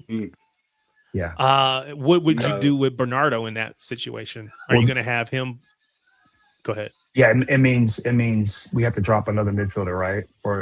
And that probably means we don't get the best out of Turkey. So because if you move, if you're going to play Turkey in the 10, are you going to put Bernardo out on that right wing and then drop Semenyo? Right. I don't know that I like that. I don't like that. I know I don't, quite honestly. I think Shirky has shown that he has to be played in that 10 spot. He's just too good. And so I think in this case, it's one or the other. And I do believe it probably ends up being Nico O'Reilly in the match tomorrow. I'm going to guess. If I'm guessing what Pep is going to do, I'm going to lean that he goes with Nico O'Reilly. Big up to everyone coming over from MHF. Big ups to Mo and to Sam for the support. Appreciate it. And to each and every one of you over from MHF. We're having a conversation about, of course, this is a city focused stream. So we're having a conversation about, right now we're talking about the match tomorrow against Burnley. And what we want to see, or what we think we will see, if in fact Rodri is hurt. If Rodri's not available, what do we see in the midfield? Do we go with Nico G as a straight swap? Do we go with Nico O'Reilly coming in and then moving Ait Nori out to left back? If you have a thought, feel free to drop it in the chat or come on and chat with me. But big up, Ian, man. I appreciate you being here. Appreciate the interaction, both in the chat and on screen. So big up to you, man. Yeah. Thanks, guys. Talk to you later. Big up. All right. So going back, we talked about the injury situation with Rodri. Again, we talked about the fact that I believe there's 6 matches left to play. Big up to Alan. Alan is joined. There's 6 matches left to play. I fully expect there are many more twists and turns that we're going to have to navigate. And of course, that starts with the Burnley match tomorrow. Does anybody think our former captain is going to ruin our title chances? Would Kyle Walker lead his team in Burnley over us and take away our title shot? He wouldn't do that to us, would he? He wouldn't do that to us, would he? I will say this. If you're thinking this game's going to be easy because if they lose, they go down. Yeah. So they're going to fight like anything at Turf Moor in front of their own fans. It's not an easy place to go. It's Burnley. It's only half an hour away from Manchester, if that. I play cricket because at the back of their ground where the away fans sit, there's a cricket ground, and I played cricket on that a number of times. So it's quite a unique ground. You know, I've got mates that are Burnley fans as well, so it won't be easy, mate. I'll tell you that now. We're going to have to fight. You've got to win. When you play against them, you've got to win the battle before you win the match, if you know what I mean.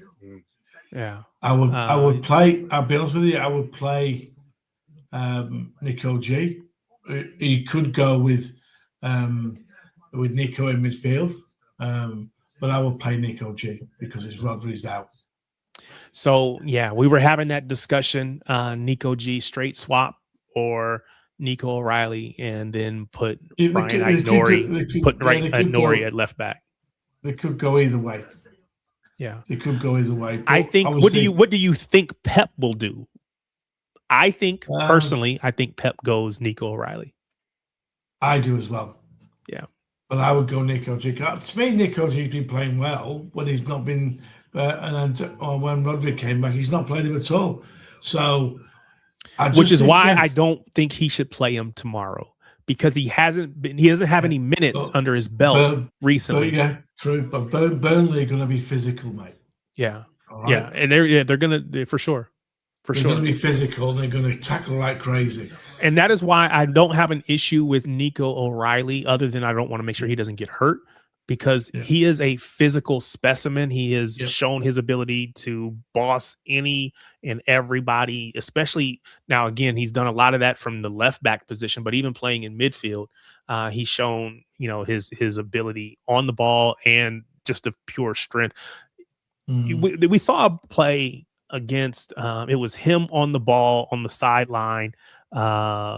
I think it was taken on Donnarumma. Donnarumma made an awful pass to him, but he got the ball on the sideline, and he was able to keep the ball between. I think it was Rice and somebody else, Madueke. So again, his ability to just hold on to the ball, to just be stronger than you, bigger than you, technically better than you is just insane. The kid is exceptional. Ash said O'Reilly is a beast, and I agree. Big up to Governor. Appreciate you, man. Big up to Ian, who was a great guest. I think it was his first time on too. So big up to him. If you are here, this show, Talk Back Tuesdays, is just for that. It's for you to talk back, not just for us to come on here and have our say, but it's your chance to have your say as well. In the chat, at the bottom of the chat, there should be a pinned message that says, click this link to have your say, or something to that effect. Click the link. If you click that link, it will put you into it'll put you on stage, backstage, basically, and I can bring you on and give you a chance to have your say. So if you don't agree with what we're saying, come on and say it. If you're a City fan that feels differently, come on and say it. If you're not a City fan and you want to have your say and you want to tell us why this, that, and the other, come on and have your say. But you got to click the link to do it. Otherwise, just put your thoughts in the chat, and we will use those to continue to drive the conversation forward. At the bottom of the screen, you can see the race to 500 is on. I am asking for your help. I think I'm at like 420. I don't partake. I don't indulge, but 420 stood out in my head. So what'd you say? Happy 420. Exactly. I don't indulge, but it was interesting to be at 420, 422 according to Ash. So again, all we need is 78 more people to get us to 500. So if you are new here, or if this is your first time, or maybe you've been here before, you just haven't hit the subscribe button, go ahead and hit that subscribe button. We might even get that 78 done tonight and get me to 500. I really appreciate it. But we're going to keep working, keep trying to put quality content out, and as we try to get to 500.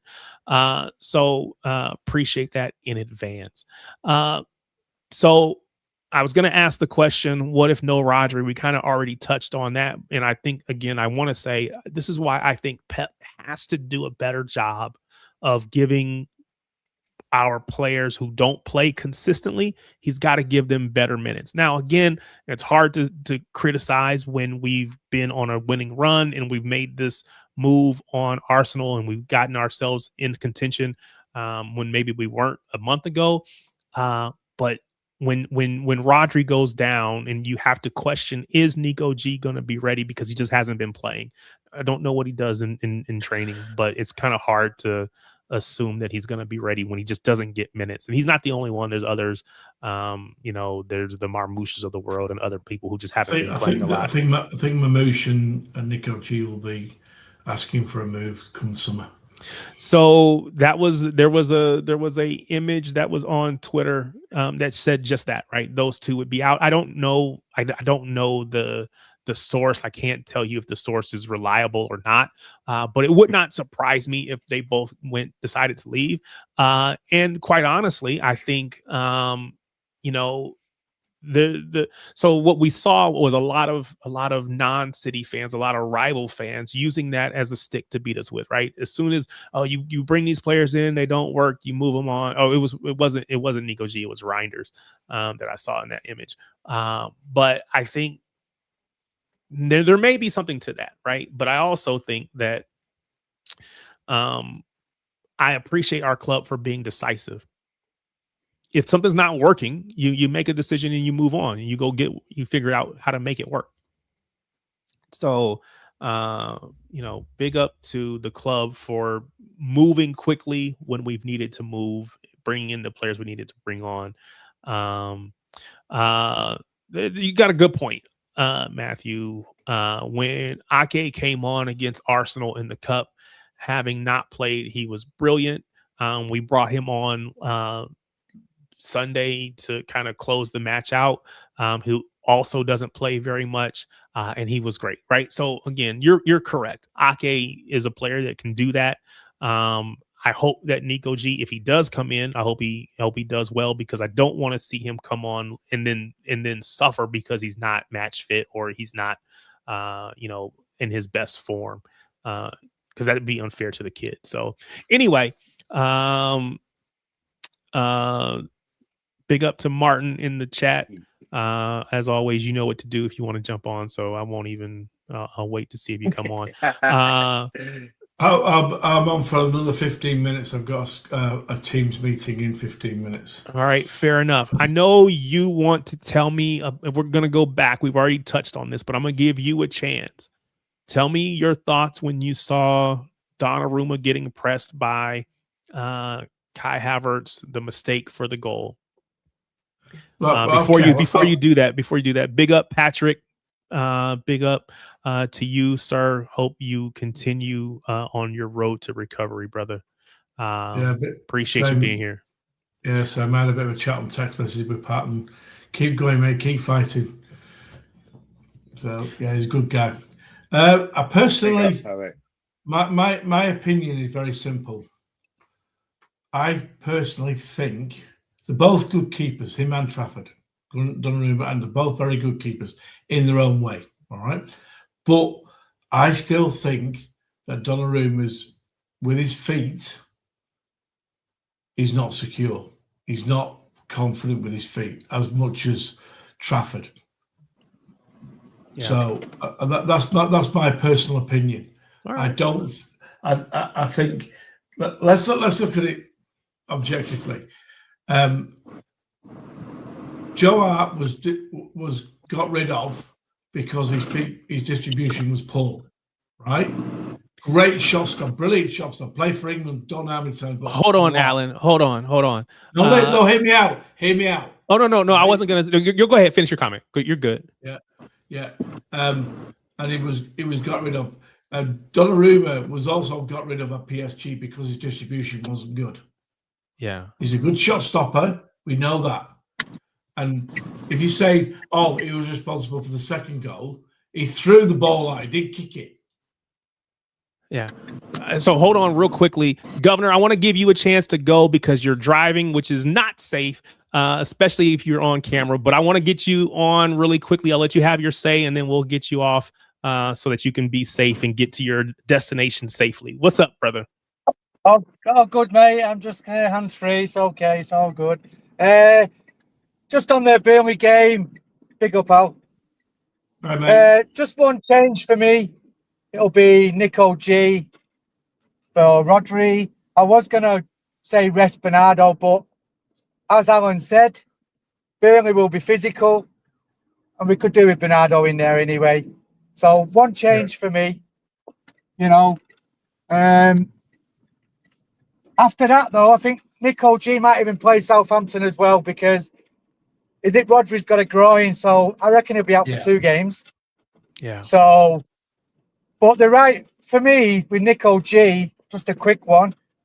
I think the writing was on the wall. I think it was a Chelsea game when he put Kovo on before Nico G. The writing was on the wall then. I mean, Kovo's coming back from an injury and Nico G's fit and he puts Kovo on. So for me, I mean, I can't see him staying, even if Rodri goes as well. And plus his girlfriend, which is another story, doesn't like Manchester. That's another story. But there you go. Yeah. You know, we have got a lot of changes, a lot of experience going as well. So it's going to be I reckon it's going to be a big summer. I'm telling you now, it'll be a big summer for us. Governor, we've also got a problem because we've got so many homegrown players that apparently, and it is apparently, want to leave. Now, that's going to cause a huge problem because we've got to have homegrown players. And I'll be honest with you, I don't rate English players. Aren't you English? You happen to live. You happen to live in Australia. You're the Britannia Brigade. I know what he means. There's not a lot of English players available in a way. You know, we've got Anderson's our top target. You know, he'll come in. Well, did you count Semenyo, who was homegrown as well in that? And he's not English, but he's homegrown, right? I guess he's not. Yeah, but you've got Grealish, Phillips, you've got Stones and Ake. But Grealish and Phillips wouldn't count because they're not here anyway, right? So we would lose Ake, we would lose Stones, we would lose. Still with the quota. Yeah. I think they'll keep one of those, Ake and Stones. I reckon. If they lose anybody, it's going to be Ake. If they lose anybody, it's probably going to be Stones. We've already seen that. I asked this question because there's a lot of experience going. You know, the oldest player, if all them players go, the oldest player is going to be Diaz. That's it. Yeah.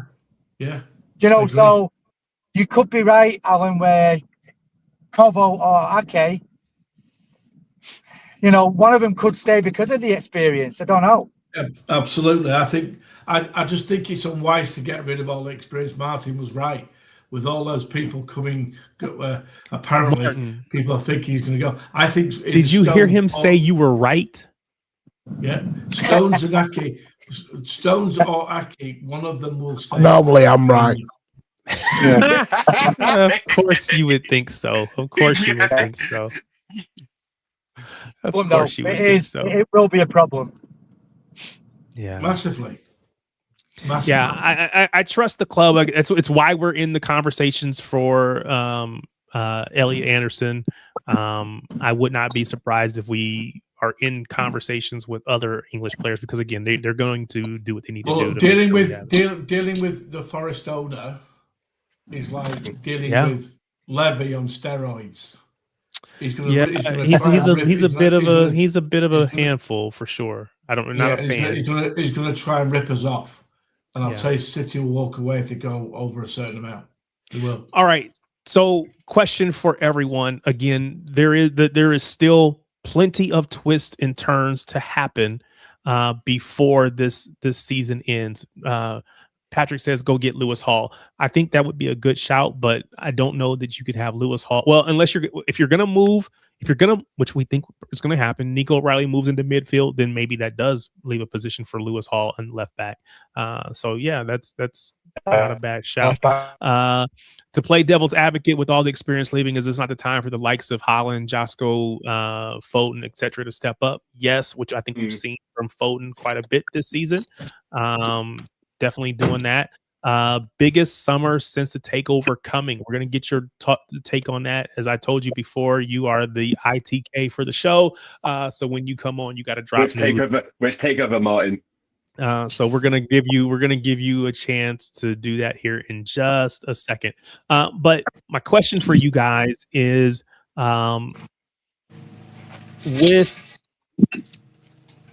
again, there's still plenty of ups and downs, twists and turns to happen. The league is not done. We are just in a position where we have our hands on the trophy. It's in our hands, even if their hands are on the trophy at the same time. My question for you all is, if we win the league, does that say more about Arsenal? Is it about Arsenal bottling, or is it about us and what we've been able to do down the stretch of this season? If you are an Arsenal fan that just came over from MHF, welcome. I would welcome you to come on and tell me what your take is too. All you got to do is hit that link. Hit that link at the bottom. So Governor, I'll ask you, if we win this league, and it's still if, is that an Arsenal bottle, or is it just about us being good? Well, the league should be done. They were 11 or 12 points in front. The league should have been done. But they do it every year, don't they? Yeah. Every year. And we've had our ups and downs all the way through, but we just kept going. And they've dropped the bollock as well. So it is a shootout now, but it was down to them. They had it won. The mentality. It comes down to mentality in the end. And the manager. I did have a go through the season, me and Martin, and we've had ding-dongs about Pep rotating players, not enough, to save players. Arteta's doing exactly the same thing. And he's doing it to the best players. His favourites, Saka, Rice, and look at them now. They're running on thin air. So it's their fault. We're just doing what we're doing and see what happens. Governor, real quick, Patrick from True City Fan TV is asking, are you on holiday? Now, Alan says that's your house. No, this is, I'm actually working at this moment. That's a great place to be working. I want that job. No, Amen. I'm a manager. I'm a manager of a complex. So, cool. Yeah. Sweet.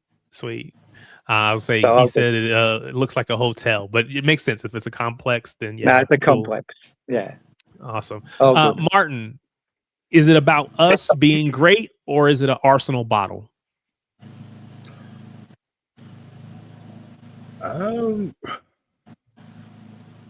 Both. Alan, us being great or Arsenal bottling? Which, if we win it, what will it be? Pep being good. Pep being good. All right. Louis.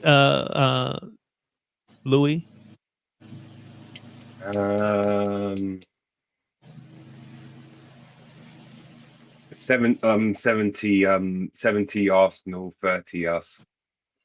Yeah. I think Can I just say, Tarek? Yes. Can I just say, Tarek? Arsenal fans gas their players up, and I don't think they have got the quality. They said they had the biggest squad this season, but the quality of players, I don't think they've got it. So my show bro, Sharpie Charlie, says the Arsenal bottle opened the door, and that's exactly what I was going to say. I think it's correct to say that it's a little bit of both. We should not have been in this position.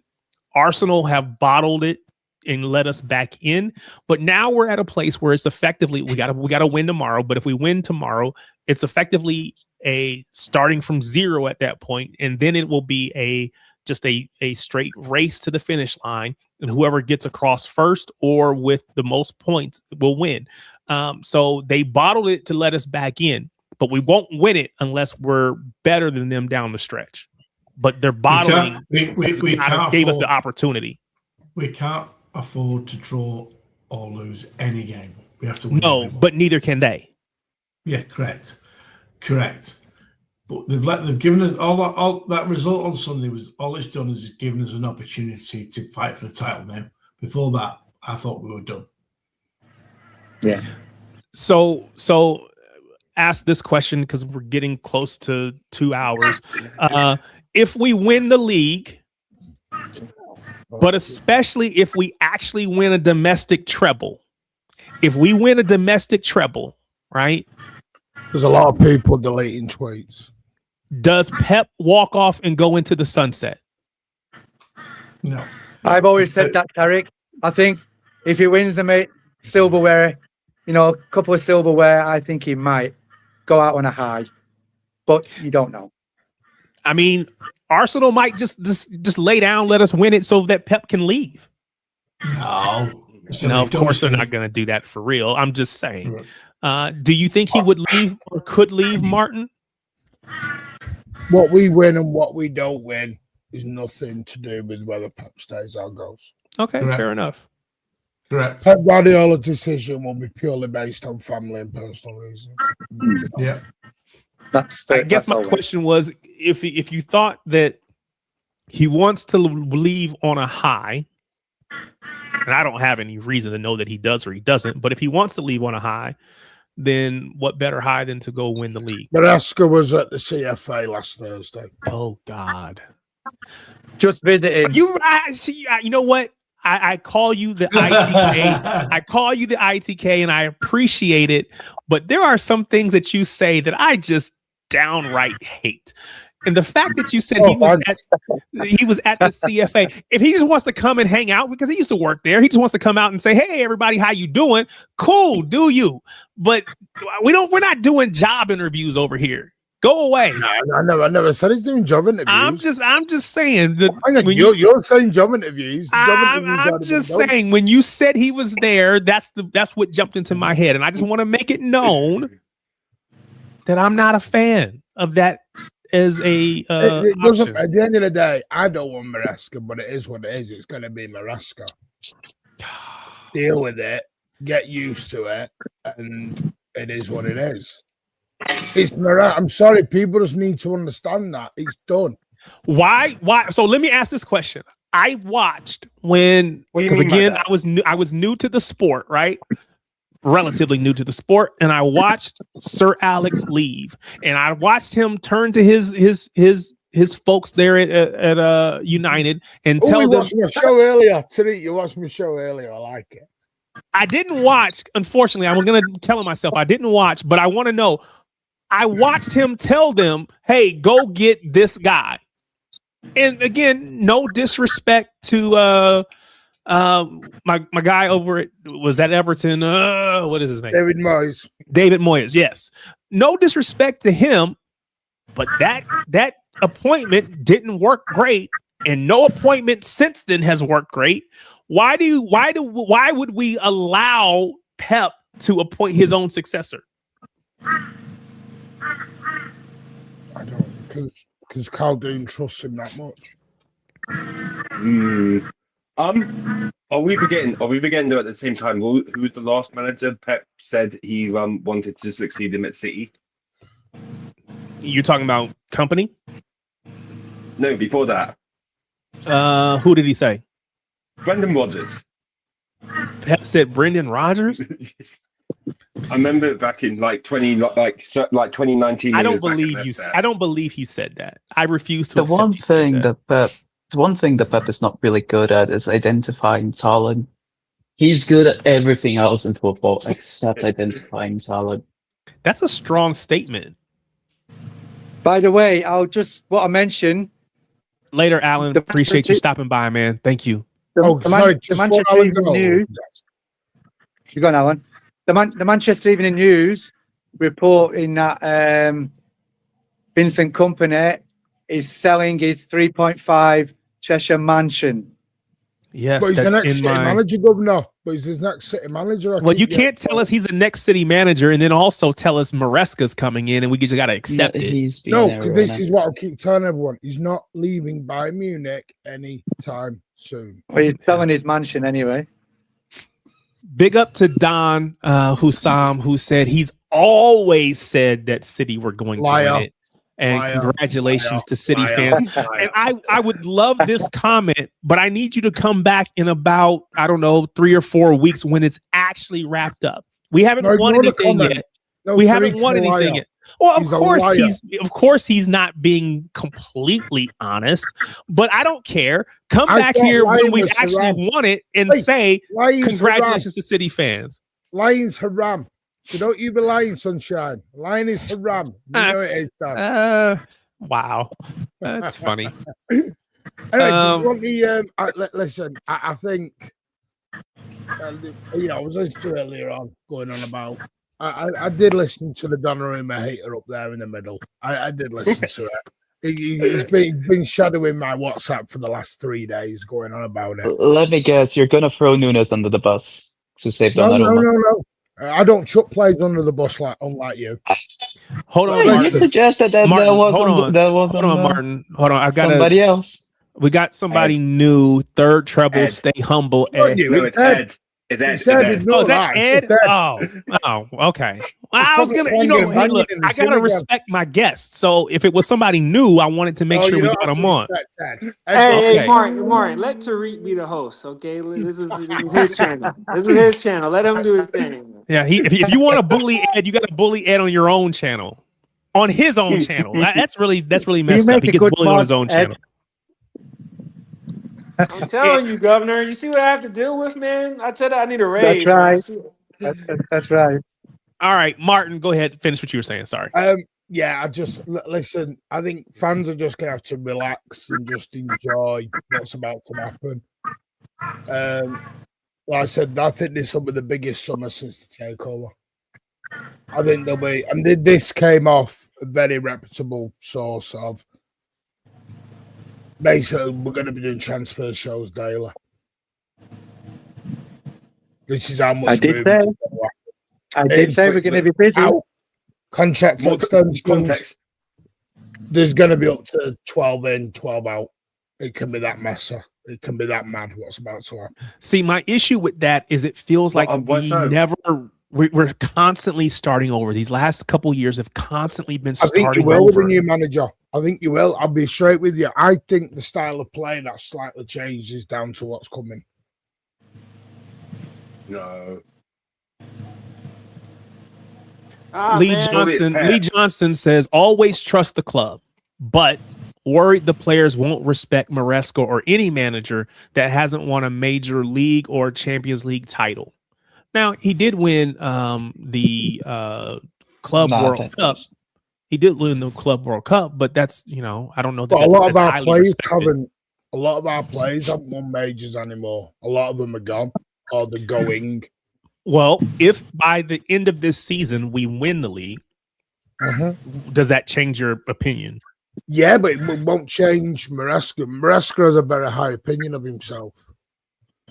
Well, I don't really care what his opinion of himself is. But Maresca thinks he is there to win the league and he is there to win the Champions League. Do I agree with it? No, but it is what it is. I'm not going to, they've offered Pep the contract. Pep don't want to do the contract. There's nothing you can do. It looks like he's going to go. This day was always going to happen. It was never not. Oh, for sure. Not going to come. The problem is the stuff about today is crazy. Tajani Reinders to AC Milan back on loan, no obligation. Nico J, I will bet any man and his dog that Nico G will leave Manchester City this summer. Yeah. And I'll tell you straight, I just don't think you're going to bet a man and his dog? That sounds very John Wickish of you. Because I trust the source on that so much. Nico J is not fancied by Tarek, I like that reference. I don't really like that reference. Let's put it away. I got asked something in LB's chat. Can Nico G be the guy who takes over from Rodri? I don't think that believes he's the guy who takes over from Rodri. Well, let's ask this question because it sounds like you think Pep might actually leave this summer. What Pep thinks may not matter.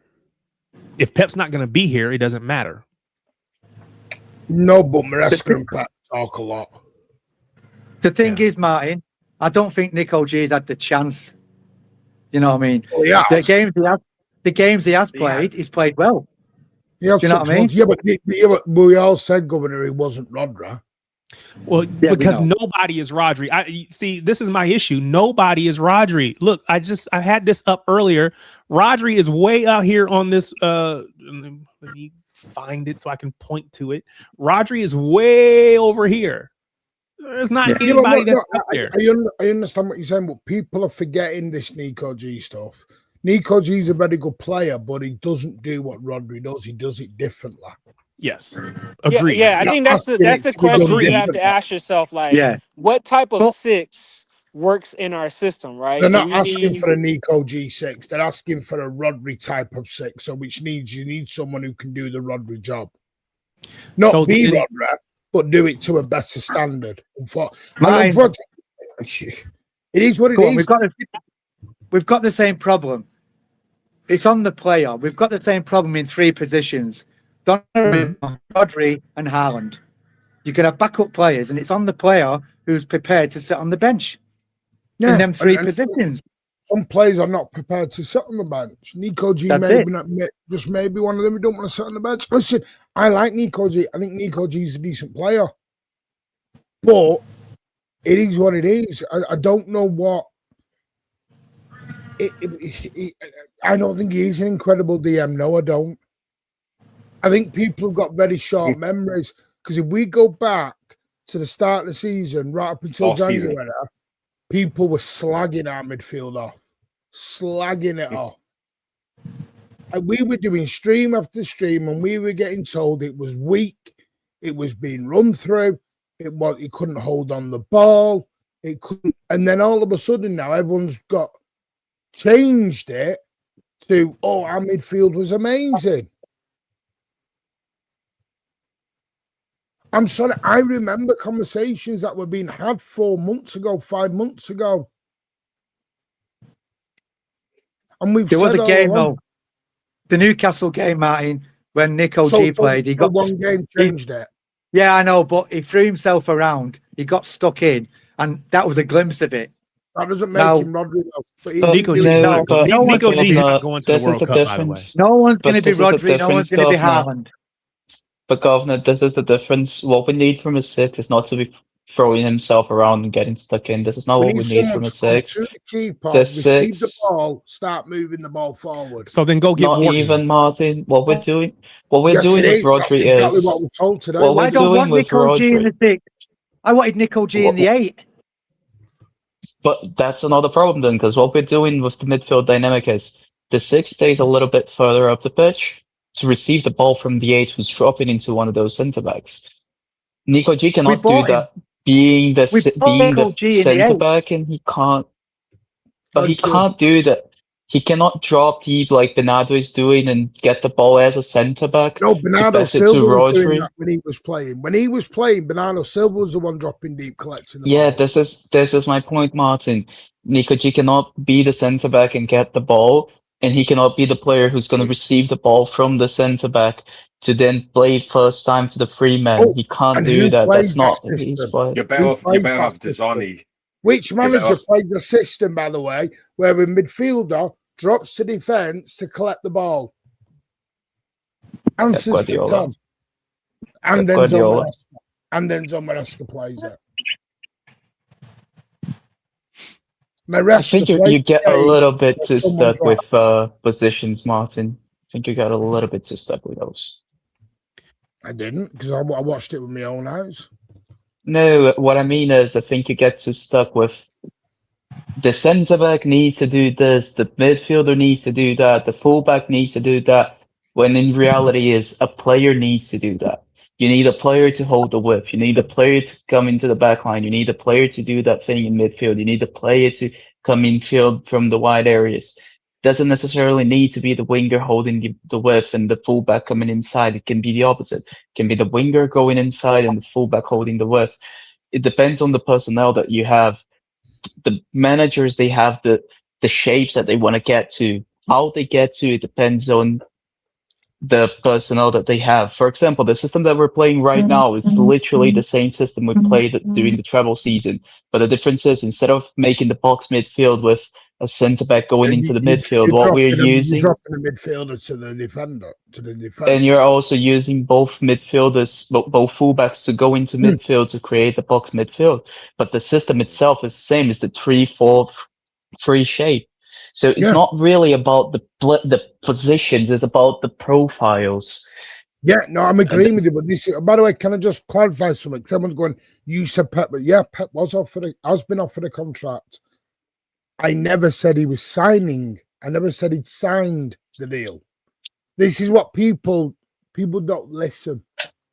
Unfortunately, they listen to react. They listen to respond, not to actual listen.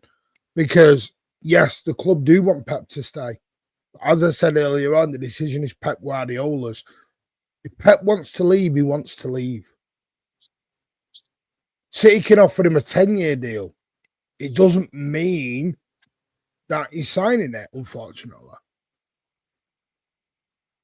You know, Pep wants Foden to stay. If Foden doesn't sign the contract, tough. This is what people are forgetting. You can offer contracts to A, B, C, D, and E. The club can't make these guys sign the contracts. And unfortunately, I keep saying it, I think, and people are shocked, like, oh, Nico G's not been here. Well, Reinders has been linked to going away, and we only signed him 12 months ago. Sometimes this is why I was questioning the board a bit a couple of weeks back. It wasn't because I was being an idiot. It was because I'm like, oh my God, we've signed a lot of players and they could all be going still. This Really quickly, situation we're in at the minute, a very huge situation. Because I'm sorry, I just wanted to get, because I've got so much information on this at the minute. And I want to give you a chance really quick. I just want to do this real quick. So if you've been here before, you know that I've been doing this stream for about the last 6 months. And before that, you know, I was doing guest appearances on different people's streams. So LB, Martin, I've gone on other people's shows and streams now since then. But I've been doing this for about 6 months. For many of you, that's probably where you met me. But I need you to know that for the last 4 years, I've been streaming, potting with my show bros over at Shades of Blue. It's been 4 years. I think it was like the middle of the month. It would hit 4 years. And so to celebrate that, we decided to put, I can't get into it.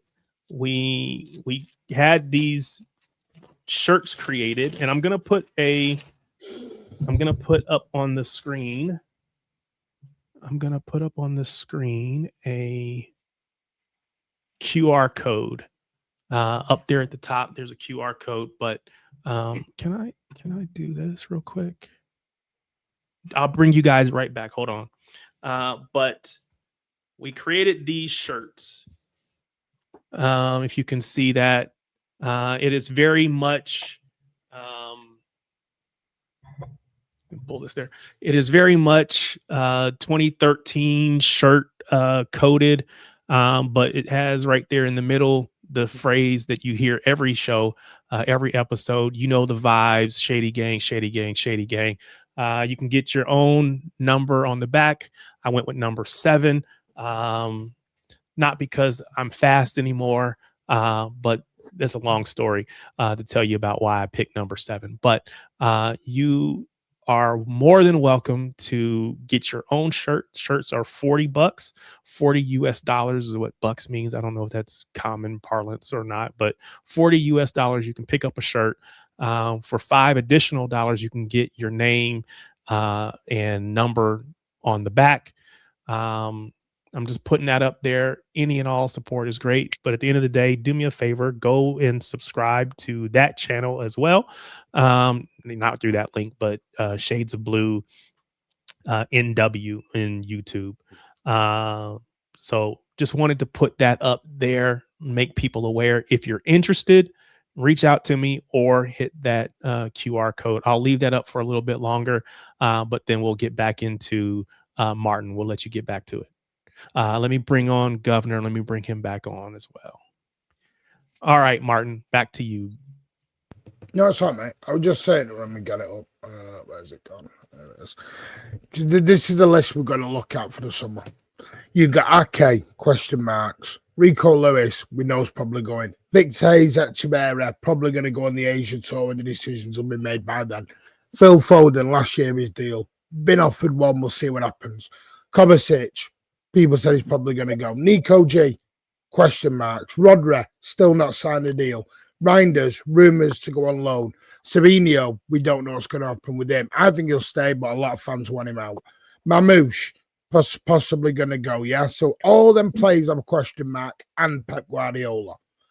The confirmed goings, Bernardo Silva, John Stones, Akanji Grealish, and probably James Trafford, who's now asked to go. And Phillips. Oh, and Phillips. So that's 6 gone. So Trafford, actually, you said something that is new, or maybe it's new. Trafford is asked to leave. Yeah, he's now formally told the club he wants out. Interesting. So that's loads of players. That's 5 or 6 confirmed probably going, and we've got question marks on 9. I'll be astonished if Savio goes. I don't see that happening in the slightest. Yeah, there's a tweet that I saw earlier today that said that Pep basically is refusing to allow him to leave. He's going to block any moves for Savinho, believes he has a part to play next season. That's the tweet. Now, again, just because somebody tweeted it doesn't make it true. That's Pep. But That's Pep. That's Pep. Though I'm not entertaining the fact of Pep leaving this summer, because that would mean he would resign, because he's got a deal until next summer. But if he does, that means that the next manager, being Enzo, he'll probably say, "Sorry, Savinho, go." Because I won't. It might be that he says to him, "You have to go because you're not in my plans. So get a move for yourself." No, the only person in the club, and I'll fucking say this, I don't care. The only person who wants Savio out of the club is Viana, because the guy is exactly average sporting director. The rest of the football club, the players, the coaching staff, the people in the higher ups in Khaldun, in Soriano, in pretty much everybody on the analytics team, pretty much everybody in the club, aside from Viana, wants Savio to stay desperately. The only person who wants Savio to go is Viana. To the point that he was trying his best to force Savio to go. But that's not true for everybody else. Being that everybody else sat on him and said, "No, this is not how we do this in City." We give Doku time, didn't we? So I'd give Savio next season, and that's it. Well, there's been Semenyo has done recent podcasts recently, and I don't know if it's to be the same one with Joni and Lescott or whoever else. But I saw podcast it that was. But he said Semenyo has said that his favorite position now at City is the right wing, and he's gonna Doku's shown to be really good on the left, and Savinho seems to suit with us on the right hand side, and him going up against Semenyo when technically Savinho is the better player, but Semenyo gives you that end product, and I can't see for the world of me that Savinho will be here next season. He will. I think he'll be here. He's fine with being the backup player. He's fine. Yeah, I think your point about him being the backup is a fair one. And I think Governor calling out, hey, we gave Doku time, and I think we'll give Savio time, especially if we lose as many of the people as we talked about. But I did want to pull this up, and then we're going to get back to Martin, let him finish up before we get off of here. Jeremy Doku versus the Premier League Premier League wingers per 90. He's the first. He's got all these first. He's the first in all these stats. He is first in all top 5 leagues for successful dribbles and for offensive duels won. We know these are all the things that he does well: ball carrying, successful attacking actions, duels won, touches in the box, progressive actions, progressive action rate, progressive pass accuracy. All of those things he does extremely well. And then when you look at this image here, and I don't know how to make it bigger. Martin, that's going to give me a tutorial, I guess. I don't know. But here we go. Zoom. That didn't really help. Yes, Anyway, the goals. It's expected goals and goal conversion rate. yeah, I was gonna say, if you look down here, these things are really low. Expected goals. This has got to come up. He's tops in everything. He's just this little thing here. So if we get that from him, he's unplayable.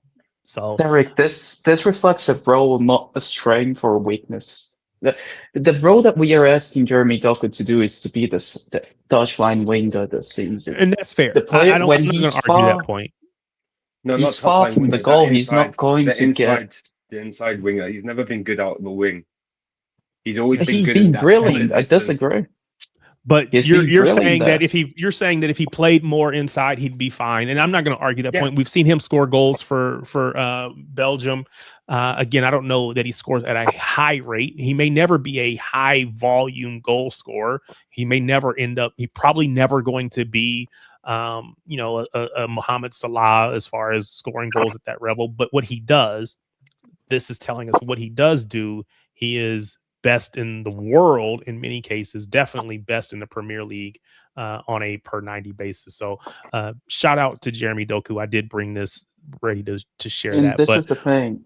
Martin, we're going to get back to you. Just, I'll let you finish Spartacus, Okay. and then we'll get back to Martin. Go ahead. the thing is, like, he's not being asked to do those things because maybe he's not as good in those things, but we don't need him to be good in those things because we have players who can get into those pockets of space, like O'Reilly, who are very dangerous in there. So do we need to get O'Reilly out of those pockets to get Doku there? I don't think so. I don't see it. I think we've devised a system right now that is making the best out of Doku, he's making the best out of O'Reilly, he's making the best out of Turkey, he's making the best out of Haaland, and it's making the best out of Semenyo. Not quite the best out of Semenyo, but it's making good enough out of Semenyo. Yeah, fair enough. Why do we focus on the things that the players are not being asked to do? This is the thing that confuses me a little bit. I think we always want to add to, right? We can recognize you are great at this, but we want to add to it. Now, maybe that's being selfish. Maybe that's asking, or I shouldn't say selfish. Maybe that's being greedy, asking for too much, right? We should just accept he is who he is, whatever. But we always want people to grow, to progress. And so to ask him or to hope that he adds these goals to his game, I don't think is asking too much. But we should appreciate what we have. And I can acknowledge that. Martin, we're gonna let you get back to ITK segment, if you want to call it that, and then we will get out of here. But we'll let you go. Yeah, I just think people gotta just calm. The thing is with Pep, what doesn't help is the decisions Pep Guardiola's. And I think that's what's making this a little bit thing. And because the board would rather Pep stay, they're willing to give him as long as possible to make that decision. Because you know what's crazy is, with the 22nd of April, and I always look at things, you've seen how many rumours are going about Maresca. Yeah? You'd probably say strong rumours, wouldn't you? Has anyone from the club come it's out rumors that have been repeated multiple times, if nothing else. Has anyone from the club come out and said, no, that's not true? No.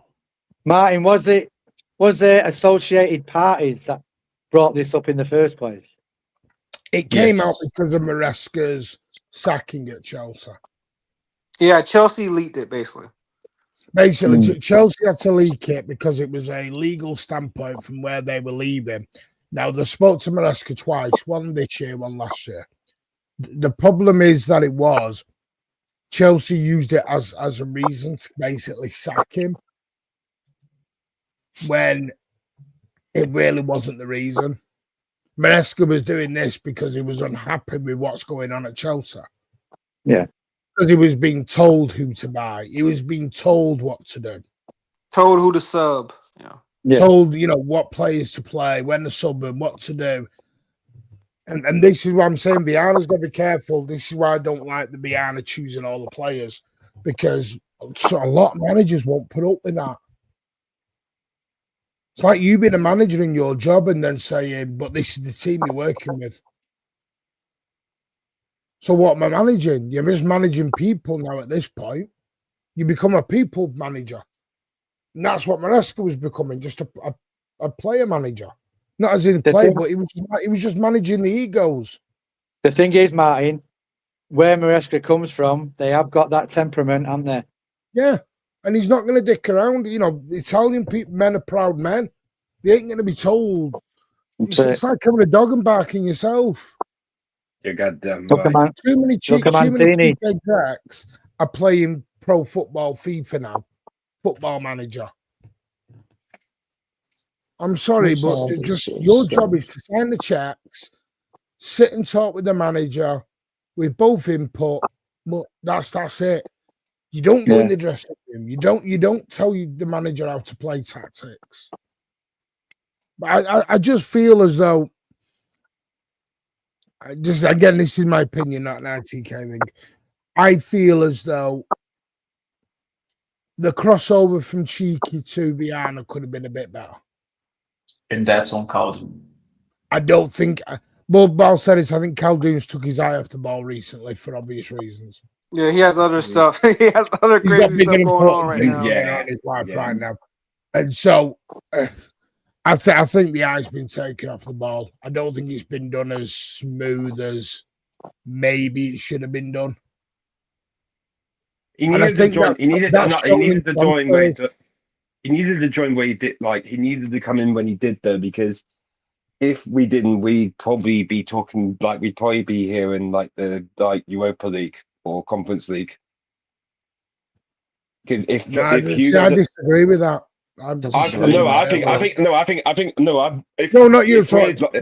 No, Josh was commenting sporting directors. No, I don't agree with that. I don't agree with sporting directors signing players because they're not managing the players. We had the perfect system going. We had the sporting director asked the manager what are the profiles that manager wants. Then he went into the database, found those profiles, made a list, got the scouts to make sure that the player actually fits the profile and it's not just a statistical anomaly. Showed the players to the manager. The manager made a list, and then based on that list, it went into the market and tried to buy those players. Now Viana just simply threw that whole system to the trash can and created his own. We're going to get out of here in a minute, but what I will say... if I was a manager and Viana comes in to me and goes, I want you to coach these players, but you're not picking any of them, I'll tell him where to shove his job. So what I would say to this, right? And again, I don't know any of these people personally, so it is what it is.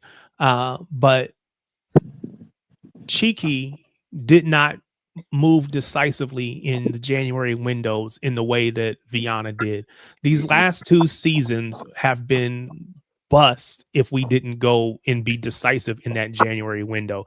I don't care that the rival fans want to use it as a stick to beat us with, oh, you spent this money in January. Yeah, because Viana decided to move. And I say Viana because I don't have a track record of Cheeky doing that when he was in that position. So I have to assume that it was a change based on Viana coming in. If Viana's not there, we're not going to get Semenyo. If Viana's not there, we don't go get Gahey. We don't go get Marmouche last season. So, again, I don't know that he's the right fit long term. What I will say, though, is these last two seasons, I don't think would be. And again, they've not been our most successful seasons, at least not yet. But I don't even think they're that if he doesn't move the way that he moves. Derek, when did we get Laporte?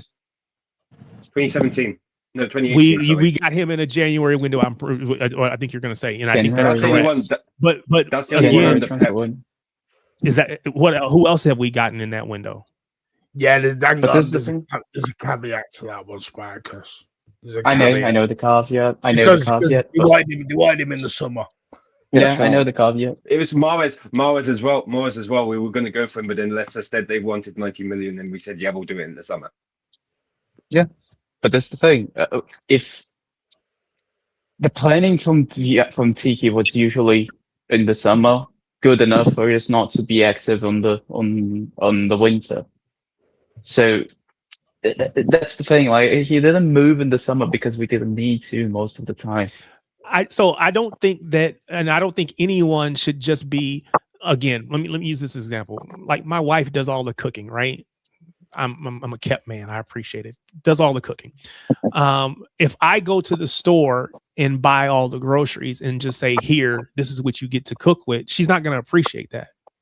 Now, what she will do is say, hey, can you go to the store for me on your way home from work? Here's what I need, and send me the list. So then I go use that list and I go pick it up and I bring it back. So there's a conversation that happens about, and of course, while I'm there, while I'm at the store, I'm getting the cookies and the chips and the things that I want for myself. When I walk down the aisle, and I'm like, oh, I think I'll grab that too. She didn't ask for it, but I saw it and I picked it up because it was just, I thought it would be good.